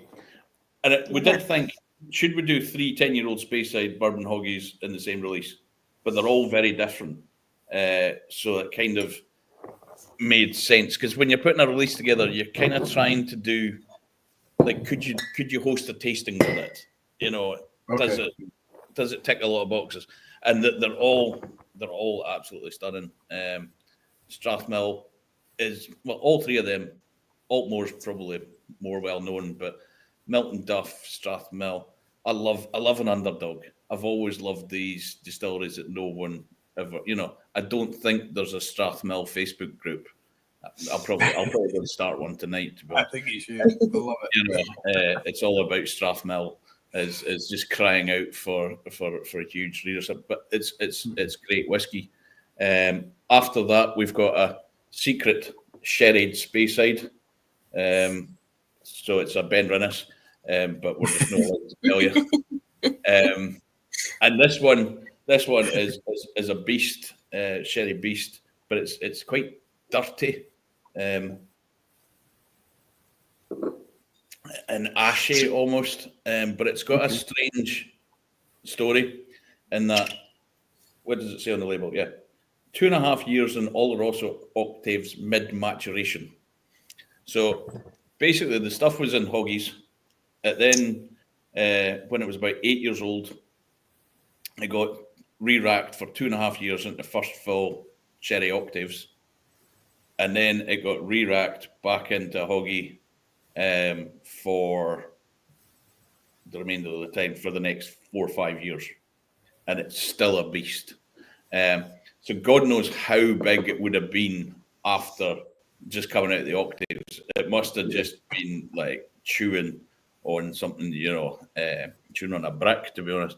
And for me, that's not my style of whiskey. It would be overpowered. But I think because it's been re-racked back into the hoggy, like, it's still a big sherry monster, but it's not too over the top. So that's quite fun. But I say it's got a real kind of dirtiness to it, which I really love. I've always been a big fan of Ben Rinnes. You know, I could see 3 distilleries from a bedroom window growing up. You know, Ben Rinnes, Macallan, and Craigellachie.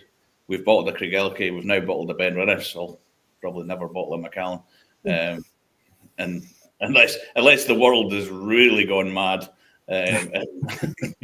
If Macallan have to start selling whiskey casks, then you know that they're in big trouble.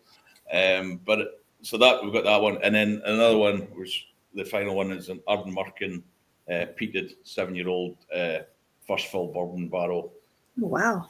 You can't go wrong with it. It's just such a great distillery, such great people, and we've been meaning to do one for a while and never got around to it. We could have had a peated or an unpeated one. I really loved the unpeated one, but you know, being a company of our size, we couldn't afford to buy both of them. So when you've got 3 bourbon cask Speysiders in the release, it makes sense to have the peated Ardnamurchan in there, and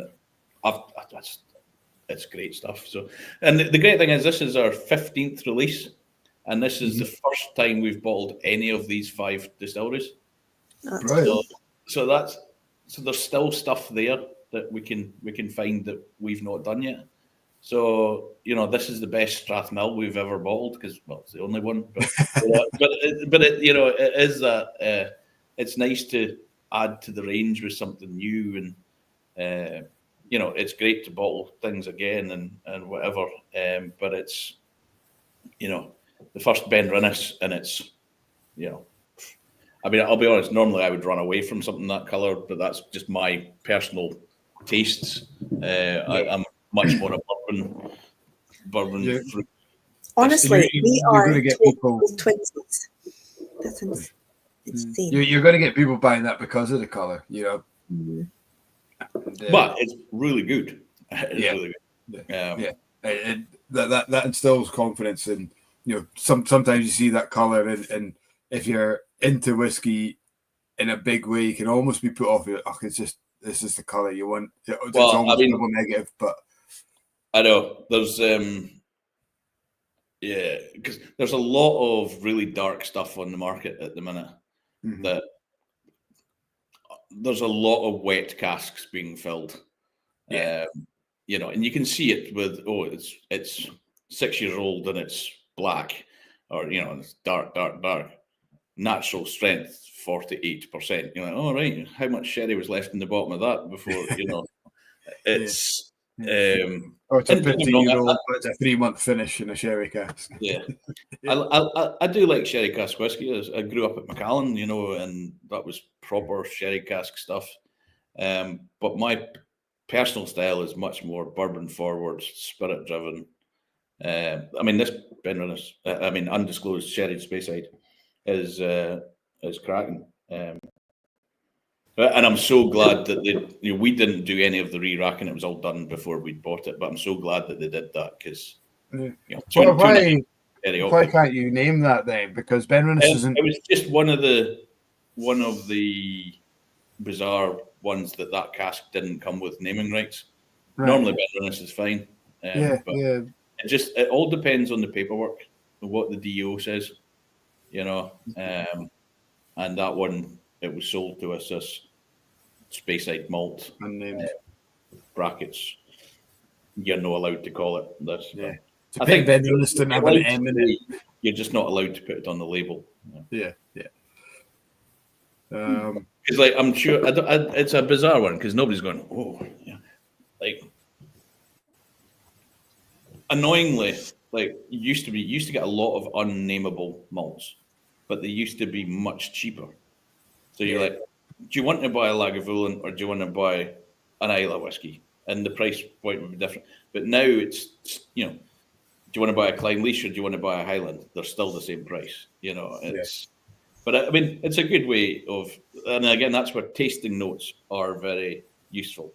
You know, if we've bottled an undisclosed Highland, you stick waxy on the tasting notes. Everybody knows it's Clynelish. We did some unnameable Mortlach. You put meaty on the label.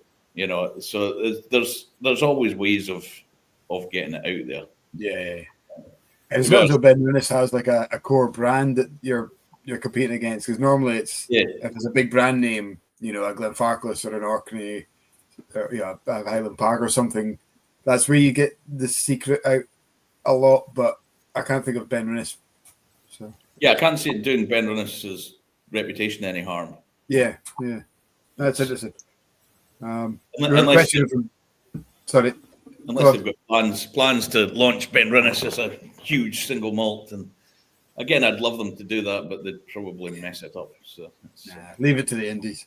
Yeah, absolutely. But there's so many bottlings that Indies champion. You know, if it wasn't for Indies, a lot of distilleries nobody would have heard of. And it's that's the thing is, I love finding these gems of things. You know, I love it. I love bottling slightly wacky whiskies at times.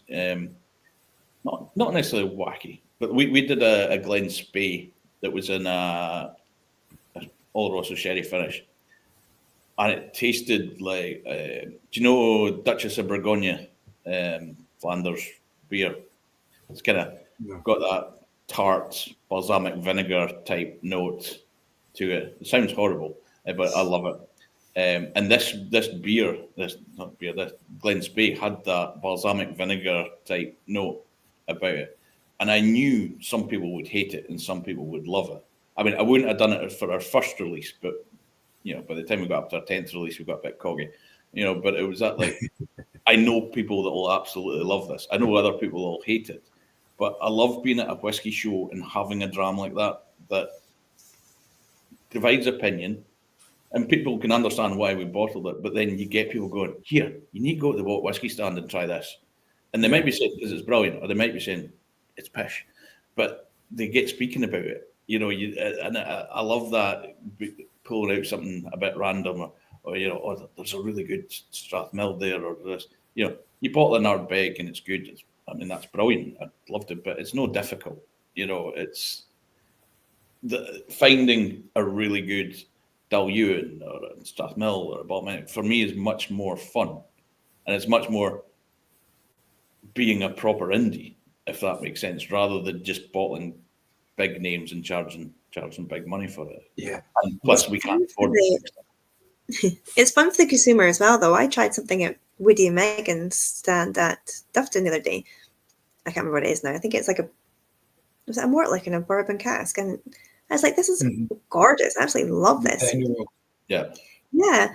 And I was like, I ended up buying a bottle of it, and I was just excited because I was like, I don't think I've ever tried this before. And it was just really, really good. And then they were excited because I liked it, because it was something different that I'd never had before. So, and then usually you see Mortlach in sherry casks, because I kind of avoided it. So I was like, probably not my thing. But yeah, it was so, so good. So I ended up with a bottle of it and brought it home. And now I'm like, yeah, what else can I find that's from Mortlach I'm going to like? So yeah, that's the fun thing about indies. You can kind of play around. And there's always something new, and everybody puts their own spin on it. And I think it was Ollie Chilton, probably one of the most underrated people in the whiskey industry. He does such a great job. And a proper geek, but he's brilliant. But he always says, with independent bottlers, you kind of get their personality coming through in their bottlings. And I think that is true, because particularly with smaller independent bottlers where there's one or two people picking the casks, that there's a consistent style, and so you find some people like What Whisky, some people prefer Hunter Lang, some people prefer Murray McDavid or whatever, and it's people gravitate towards different bottlers. It's and there'll be groups of bottlers that they're kind of like them, or they're like them, or whatever, and it's quite fun. So the idea is hopefully you find a bottler that you like, and then you can go, all right, well, I've not had a Milton Duff, but I've liked their whatever, and I'll give the Milton Duff a try, or whatever. Yeah, no, it's cool. We've got an interesting question from Jeremy. Mark, would cask finishes be better done at the start of maturation than the end, or would you see no difference? I've reverse finished quite a few things over the years that I've thought has been overly cooked in sherry or overly cooked in port, and then I've stuck it in the bourbon to calm it down, and I think that works really well. I don't know whether reverse finishes would make a difference. It's not something that I've never done the same cask. Well, no one can. You can't do the same thing twice. Yeah, side by side kind of idea. Side by side. I don't know. See, I generally am not a fan of cask finishes, but we bottle loads of them. Well, not loads of them, but quite a few of them. But for me, it's all about the secondary cask should be done for a reason. And I understand if you're a big brand and you've got your core 10-year-old. Well, you can only sell so much core 10-year-old. So you want to have a port one, a sherry, or whatever, show my age. It's a Madeira, the Glenmorangie range that it used to be. But it's an indie bottler. You don't if it's a single cask and you've had to finish it, it's generally because it was shite, or you've got way too many of those casks types in your thing. But historically, I've not been a big fan of them, but when they work really well. And it's all about getting that balance between the secondary cask adding something to the whiskey, but not overpowering the whiskey, and still allowing the distillery character. For me, as an indie bottler, I think it's different if you're a core bottling, like we're going to just do a sherry bomb here, because if you want to taste the distillery character, you can go to this one, or you can go, do you know what I mean? Yeah. For me, an indie bottler's whole purpose is to let you taste the different distillery characters. Yeah. And if you almost want to tell the story of the maturation, what you should be able to taste what cask, what distillery it is, what cask it's been in. It's funny because we've done it with a few things. Here, no, I don't. If we do if we do skip that, if we do a finish, we always put the information on the back label of exactly how long it's been finished, whether it's been 3 months, 6 months, 14 months, 22 months. And sometimes we've done things where, again, we put the information on, but if I don't think, or me and Kate don't think the secondary cask has had much of an influence, we'll say it's been rested in a secondary cask for a period of time rather than finished. So if the secondary cask has had an influence, we call it a finish. If it's just kind of tickled it, then we say it's been rested. But we'll always give you the full information. But yeah, it would be interesting to see if starting off with a big blast of sherry or whatever works better, or are you just, is it topping it up? Is it whatever? I don't know. It's it's interesting. But again, finishes can work brilliantly. But I like it when they're done for a reason and not just because it sounds funny, or the marketing department think that this would be good. If it's done because we did a crazy one. We finished a Dumbarton in a Kalila cask, but it worked really well. It tasted like a mezcal, to be honest. It was beautiful. And I wish I still had some bottles of that left. This is one of the biggest problems with owning your own whiskey company. You're supposed to sell the stuff. It's, you're like, I'd love to just have. Do you have do you have an archive of your bottlings? Like, do you keep? We do have an archive. We keep 2 bottles of everything we've ever bottled. Apart from the Imperial, we kept a bit more of that.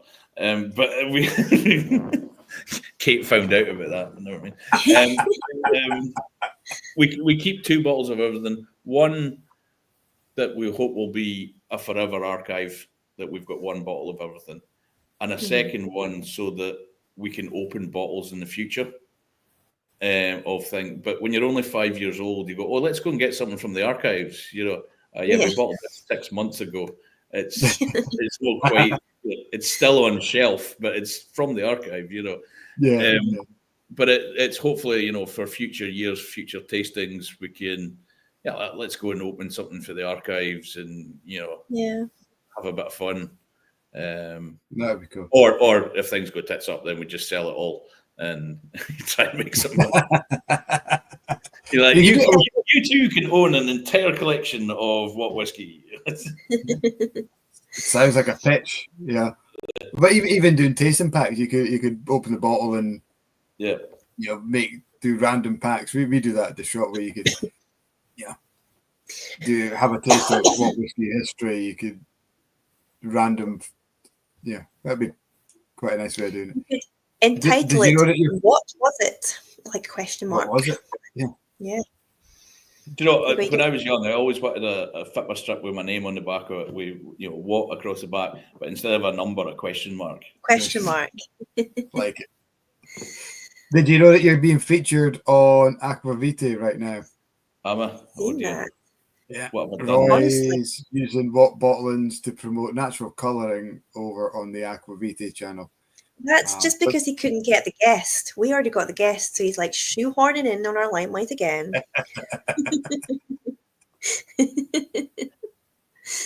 Yeah, I'll probably be getting ribbed on there as well, but never mind. we'll jump over in a wee bit. And see. But thanks for that, Keith. Thanks for the update. That's cool. Thank you. It's also it must be. Sorry, Kat. I was going to say he's watching both things. He's jumping between the two shows. That is impressive. Probably at the gym at the same time as well. Just no loyalty though. Like, choose your favorite. It must be quite cool though. It must give you a great sense of satisfaction knowing that people like Roy are using you guys and promoting you guys and opening your bottles and talking about it. And it's phenomenal. It really is. The support we've had, from yourself as well. It's just like, but it's been weird. Like, I've bottled whiskey for years and whatever, and you'd always take a pride, whether it was Cadenhead bottlings or Duncan Taylor bottlings or whatever, and take a pride in seeing it. But like, we started during COVID, so you couldn't like do anything or whatever, and so it took quite a while before I managed to get into the Highlander Inn and our bottles be on the bar. And I was like, wow, this is quite something. And I think one of the things I love seeing, because I'm a proper geek, was like, you're trolling through Facebook or whatever, and you see somebody's got a post, not about our whiskey, but there'll be a bottle in a bar, say in Japan or whatever, of somebody else's whiskey, but in the background, our bottle's on the shelf. And I just, it's like, that's just like seeing things in the background or whatever. It's, but no, it is. Every now and again, you think, gee whiz, we've bottled nearly 35,000 bottles, and there's people, not all over the world, but in various places around the world, drinking our stuff. And it's kind of, my a mate of mine, the daughter of my chemistry teacher for school, and he was my FITBA coach. But she bought him a bottle of whiskey for his Christmas, and it's just that kind of like, my chemistry teacher got one of my whiskies for his Christmas. It's kind of cool, and but also that people are hopefully enjoying them. It's like in this office we've got quite a bit of like old second-hand furniture. We've got a 1920s 78 record player, and there's a 1920s-ish cocktail cabinet in the corner. And I love the fact of thinking that of all the parties and things that these things have seen over the years, and it's kind of like, I wonder what events people have been drinking our whiskies at, and stuff, and good times, bad times, just enjoying it with pals, and it's quite cool. It is nice, isn't it? Wondering where, like, when people come into the distillery and buy a bottle, and it's going out to like a son's wedding in New Zealand, or like a daughter's graduation somewhere. It's really cool that people pick up these little, like, associate our brands, your stuff, like, with moments in time. Yeah, it's lovely. So, we're making the world a better place with responsible one drama at a time. 100%, yeah. Matching your dramas to our drams. I like that. I know, right? You can have that. Talk about the Highlander. If you're in, they've got an absolutely banging Glengarry as their, like they do looking at their own independent bottlings. Brilliant bar. I've been going to that bar since I was 8 years old. Do you know that Tatsuya, since you're 8 years old? Yeah. It was only 10 years ago. My big brother's 10 years older than me, and he used to pick me up for Sunday school, and we'd go for a pint. Oh my God, I love that. Have a pint, obviously, but sod off that Jesus shite and let's go get a pint. Yeah. So if you're next time you're back in the Highlander, Tatsuya apparently, or actually I now know, has the most amazing calves. That man works out a lot. He does a lot. Oh, he's unbelievable. And also when he gets drunk, he likes to clean, which is... He likes to clean. Mark, you've had Dave Broom put you to bed. I've had Tatsuya put me to bed. So Tatsuya is absolutely brilliant. He's a good guy. He's so much fun. It's so much fun. I love it. Have you met Kay? When he started working there, or when we first knew of Kay working there, Tatsuya always called him the useless Chinese boy. And he kept saying, "I'm not even Chinese, I'm Japanese." He got really wound up. But it's like the Japanese cultures, you've got to be polite to your elders and everything. But it's, I love Japan. It's my favorite country in the world. I've been 49 times to Japan, and I've not been with Whisky yet. Well, Tatsuya is one of the reasons I went to Japan so much, because I used to work at the Craig Hotel, and then there was this department store in Osaka. Holds a British fair every year, and they came to the hotel and saw the bar and thought, we need to replicate this in the department store for a week during the British fair. So that was fine. But then Tatsuya got the job at the Craig Hotel as a barman there, because Tatsuya used to be the barman at M's Bar in Edinburgh. And Duncan Elphick phoned me up and said, I'm looking for a barman. And I was like, Tatsuya would be brilliant. And so Tatsuya ended up going to Craig Elliott. He thought he was going there for like 3 months, and he's still there, 15 years later or whatever. It's probably longer ago than that. And so the Japanese department store wanted to fly a Scotsman out to run the bar. But obviously Tatsuya is not Scottish, and they weren't going to pay for it to send a Japanese. So Duncan Elphick phoned me up and was like, are you busy in October? And I thought he was going to want me to do some shifts behind the bar. I was like, I'm quite busy. I'm at uni these days. And he was like, do you want to go to Japan? I was like, yes. So I used to spend a week, 10 days every year going out to run a bar in Japan. Wow. And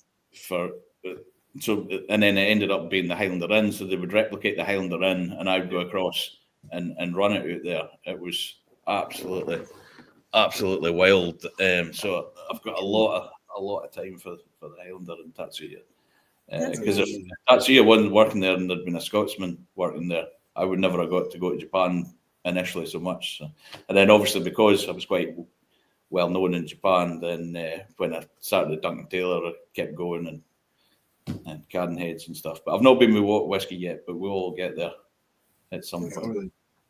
Michael Lord's watching. He's on Facebook. He's saying, "Were you in a bar in Japan?" Been in many bars in Japan.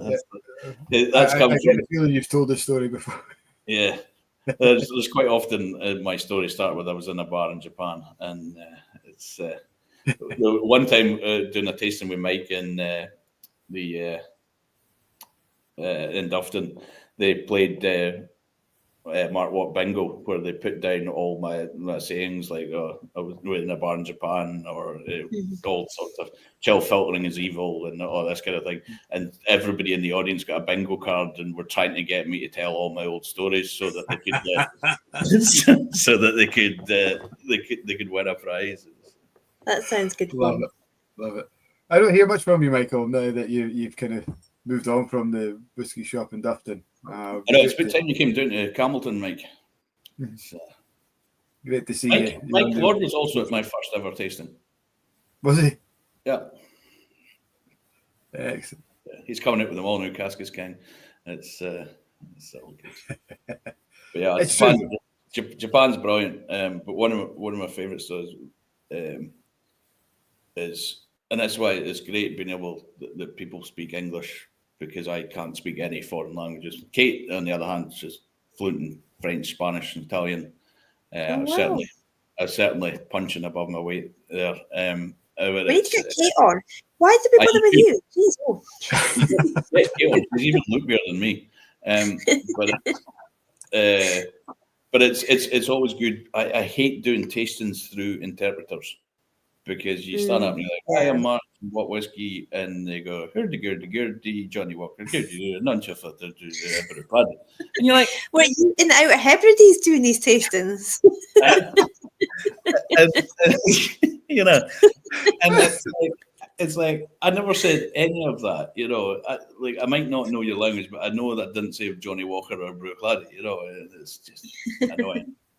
But I remember it was with Dave Broom, and we were at Whisky Live Tokyo, and Dave was the compere for the masterclasses, and I hate the term masterclasses. It's just an expensive tasting. Back in the day, masterclasses used to be done by people that actually knew what they're talking about. Now they let people like me do them, or anybody can do a masterclass, and it's not quite the same. But that's beside the point. So he's hosting his masterclass, like 300 people in Tokyo. And Dave Broom had given us the chat beforehand. He's like, right, now remember, whatever you do, when you're out there, keep your sentences short, and allow the interpreter to interpret them in between. Mark, speak English. And then, and whatever you do, don't tell a joke because it'll no work. And I was like, okay, fine. So I went out, started my tasting, started with a joke. Everybody laughed. I was like, oh, this is brilliant. Told another joke. People laughed. It was like, and when you do a good tasting, you come off stage and you're just buzzing. It's like a proper high, it's like proper buzzing. And they came off stage, and a couple of Western guys that I know well came up, and they're fluent in Japanese. They came up and they're like, Mark, that was a brilliant tasting. But you do know when you told that first joke, the interpreter goes, I don't really know what he said, but he told a joke. Please laugh. No. Oh. So basically, there was an hour and a half of the interpreter just going, laugh. Oh, no. 0 to 0 in 2 seconds. I was like, Oh, that's so polite in Japanese, though, isn't it? Please just laugh for him. It was just like, I just came off. I was absolutely buzzing. I was like, I proper nailed this. This is just fantastic. Bless. That's oh, they shouldn't have told you. You could have still just had that moment and thought you were the funniest man in Japan. Like, it's been a great story though. It's just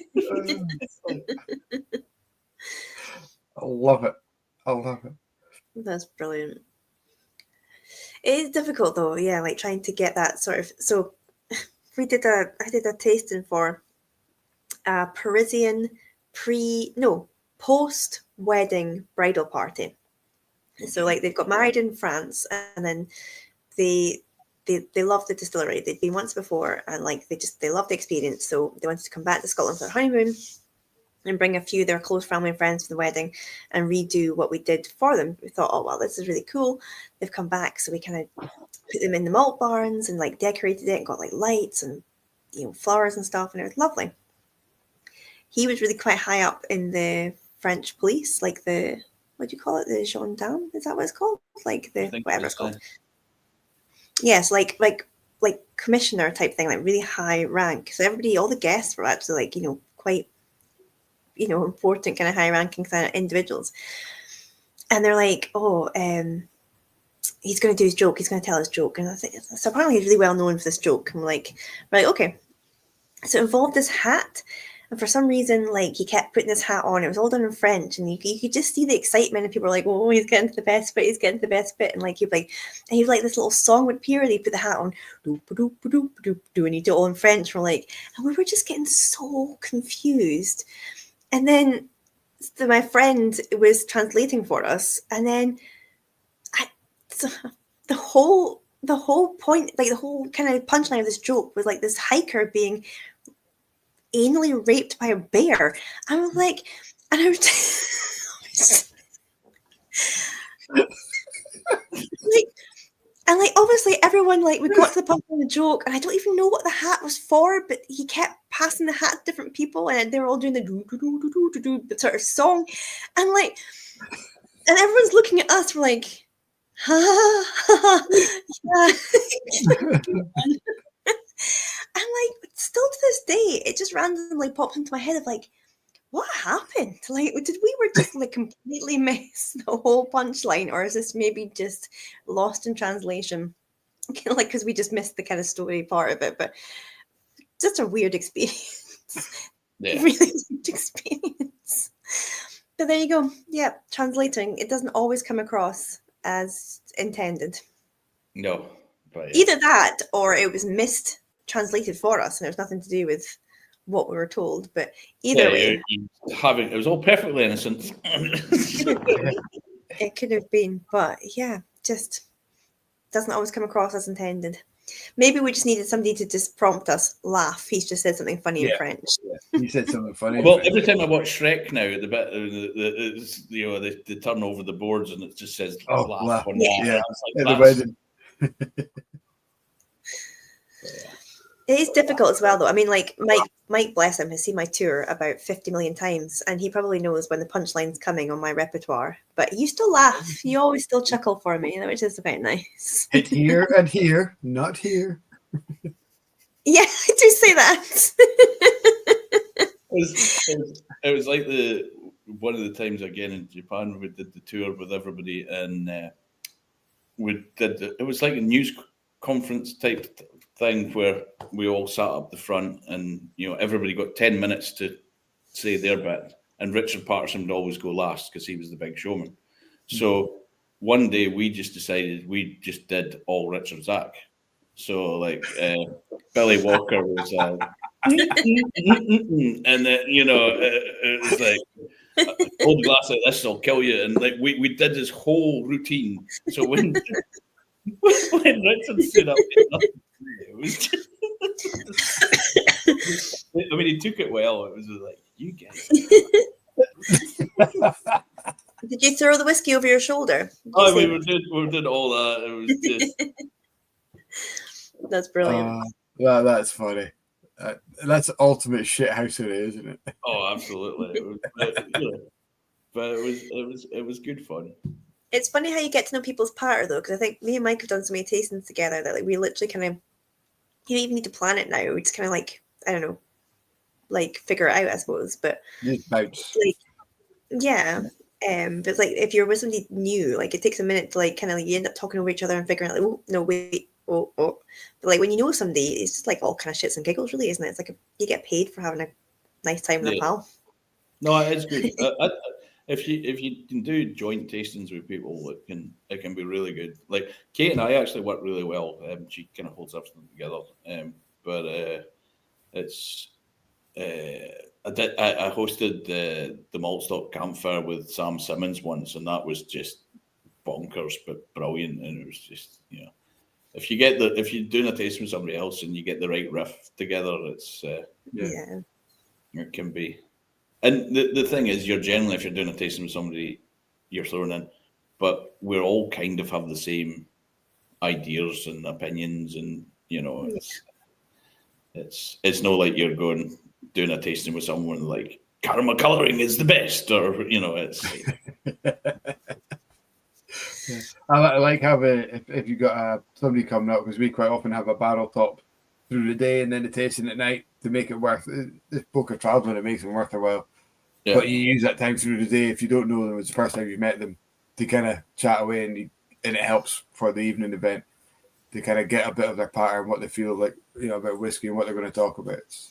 It's a good segue into, and then you can just chat shit in the evening. Absolutely. No, we're all pretty lucky getting to do a fun job and getting paid for it. Really. Yeah, I mean, I would hate to have to get a real job, to be honest. I know that would suck. Absolutely suck. Although at times I think maybe I would get into whiskey more if I had a real job, which sounds stupid, but then I could properly geek out about it and join clubs. I 100% get what you mean, because when I come home from work, I'm not allowed to drink. Yeah, be a punter. Yeah. Yeah. That's true. When I get home from work, I'm not allowed to, or I'm allowed to, but I get skilled at if I open a whiskey book and start reading about it. You're not working. Like, well, no, I'm not. I'm enjoying this. This is leisure time. It's still whiskey. It's still work. You're like, oh, yeah. But, yeah. I don't blame her because, obviously we need family time. You need the downtime as well. But the thing about whiskey is it just hooks you, doesn't it? It gets you in. It's not just about the drink. It's about everything about it. The history and the people and all that. The history, the people, they used to travel the world. Don't do it so much now because it's my own money. But it's you can be anywhere. You can be in New York, you can be in Dublin, and you have a drama, and it takes you to Ardmore, or it takes you to Milton Duff. Yeah. And it is that kind of, again, the world's huge, but I remember growing up in Craigellachie, Macallan and Craigellachie, I'd go into Elgin to get a haircut, and the buddy would be like, "Oh, so where are you from?" And I'm like, "Yeah, Macallan. I'm like, where? Craigellachie. No idea what you're talking about, you know. And you're like, the first time I went to Japan, I was in a bar, and there we go, I've done it, Mike.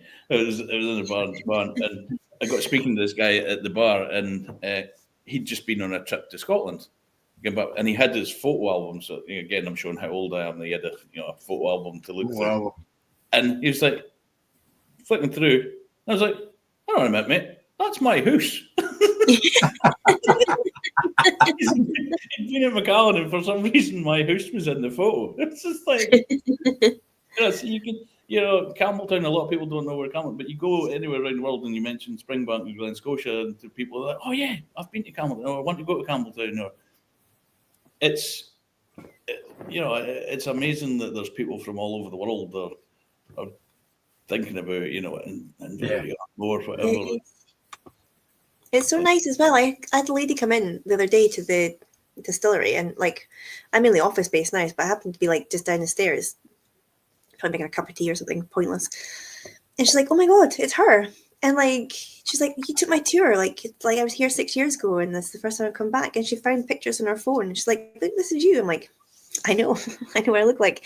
But like, it was really sweet that like she kind of that she'd spotted me and remembered me, and then like she was really invested in like my story. She's like, "So like, it's great you still work here. Like, are you taking my tour?" I was like, "Oh no, I kind of do like management now." She was like, "Oh, that's amazing."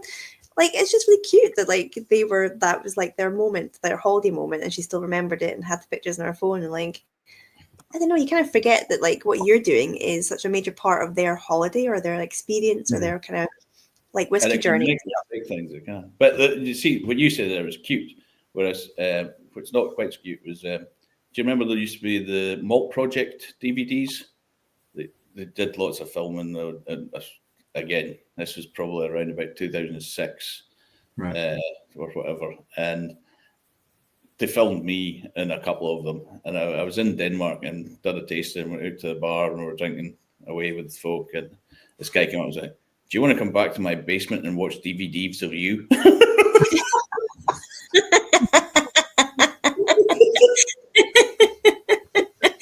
Do you want me to get that broom down for the condoms that are not the cute story that you were telling, but that's a t-shirt there, isn't it? If you have that in a t-shirt, do you want to come back to my place and watch DVDs of you? I said no. Yeah. A little bit different vibe there. I think that could have been so much nicer if he didn't use the term basement. Yes. Yeah, potentially. Layer, maybe. Layer. Dungeon. Oh, that's fine. I mean, so the whiskey geeks, it's a lot of it's the people. They kind of, it's like a people sport as well, isn't it? Like they start to recognize the sort of, and that's it. It's your notoriety. Like, you've obviously made it that whiskey geeks are watching DVDs of you in their basement. Like, that's next level. I mean, that's a pinnacle, is it? So you're keeping it the quake malarkey. This is especially now that people have started associating you with socks. Like, let's get a Mark Watt sock and take it down to the cellar to watch DVDs. As long as it's not a tube sock, you'll be okay. Oh, yeah. There you go. You've made it. You have made it. Oh dear God. And on that note, I think, yeah. What a note to kind of wrap up. End the night on. That's fantastic. But it's been what a blast. It's been brilliant. I always enjoy the Blether. I don't always get on as much as I'd like, because 7:30 is putting the kids to bed kind of time. Yeah, I get it. We had that issue ourselves, and we delayed it from 7 to 7:30 because a lot of the guys at home wanted to, we're doing bedtime as well. But I love how you always pop on and say, "Sorry, I missed it. I'll catch up." And you try and make a point of it, and we love that people like you. We find that super geeky that like Mark Watt is watching the Blether. We're like, "Oh my God, we've made it." You look at the people, Mike Lord, Andrew Smith, and that. It's weird because it's like all these people that are friends, but it's all through booze. you know, and it's yeah. Like Mike Lord's my best mate. You know, he was best man at my wedding. He was best man at his. And we can't remember when he used to be a guest at the Craig Hotel, and we can't remember when he went from being a guest to being my mate. Right. Just like always have been, you know. And a keeper of the Quaich now as well. Well, I mean, he's been a keeper of the Quaich for what, 10 years? I probably is, yeah. Fantastic. I don't know, Michael. It'd be great to hear from you. We haven't heard from you, like I say, since the Duffton Whisky Shop. Yeah, hopefully you're well and enjoying what I guess is retirement. I don't know if you do anything else other than the slag Mark off on Facebook, which seems he's done pretty well at that tonight. I think. He's pretty good at it, to be honest. I think Jeremy has summed up the Blether pretty well. That is perfect, yes. Yeah, started with a sexy youngin and finished with a sock in a basement. That's pretty much what the chat's been. I think that might be a t-shirt slogan right there. That's a mug. That's a mug. That's a mug. That's a mug. Mark Watt has his bingo, but I think maybe the Blether has its t-shirt bingo now as well. To be honest, it's, yeah, that'll be my strap line for your appearance on the Blether socials. Started with a sexy youngin, ended with a Mark Watt sock in the basement. That's brilliant. Brilliant. It's been fantastic. Thank you very much, everyone at home, for watching and sticking around so long. It hasn't felt like gee whiz over 3 hours. I know, right? Sorry, people. I just Blether. No, it's fine. Usually, we've lost quite a lot of viewers by now over to Roy's chat, obviously for a good reason. He legend, but like we've still got quite a dedicated little following watching tonight, so that's all on you. I would say. They just lost the remote control. They'll just fall asleep with their laptops open. They flipped over to Roy's chat and realised it was what whiskey they were talking about. They were like, I can't get away from the bloody stuff. That's what it is. No, it's been good fun. And then, I do know who's next week's. You're gonna, before you even ask me, Mike, next week's chat, because it ties into what Mark was talking about earlier, is Claxton's. So we've got Adrian from Claxton's next week. Oh, sorry, who was it? Adrian. Yes. Good guy. So perfectly planned. Obviously, I'll be on heckling. Awesome. we love a heckle, absolutely. So I tell you what, the Claxton guys are brilliant. They've bottled every bottling that we've done, and we've never had any problems with them. They've been superb to deal with. And they do so much for so many indies, don't they? David Stark works with them, and I know Little Brown Dog worked with them for a long time when they started up, and so that's going to be fun. Definitely. Right. So we'll see you guys, thank you very much. I'm going to pour a wee dram, so I've got a glass to slange with. This is another latest to my collection, 11 Souls. I've not had the chance to try them yet, but they look like they're doing some amazing stuff. Yeah, 99+1. It's an 18-year-old LeChick with 1% of a blending error. They're calling it, so they have to call it a 3-year-old. But it's banging, really good dram. And 55 quid, can't complain. Sure. So brilliant. Cheers, guys. We'll see you all hopefully soon, or next week, or in the shop, wherever we see you. Enjoy. Cheers. Cheers. Cheers.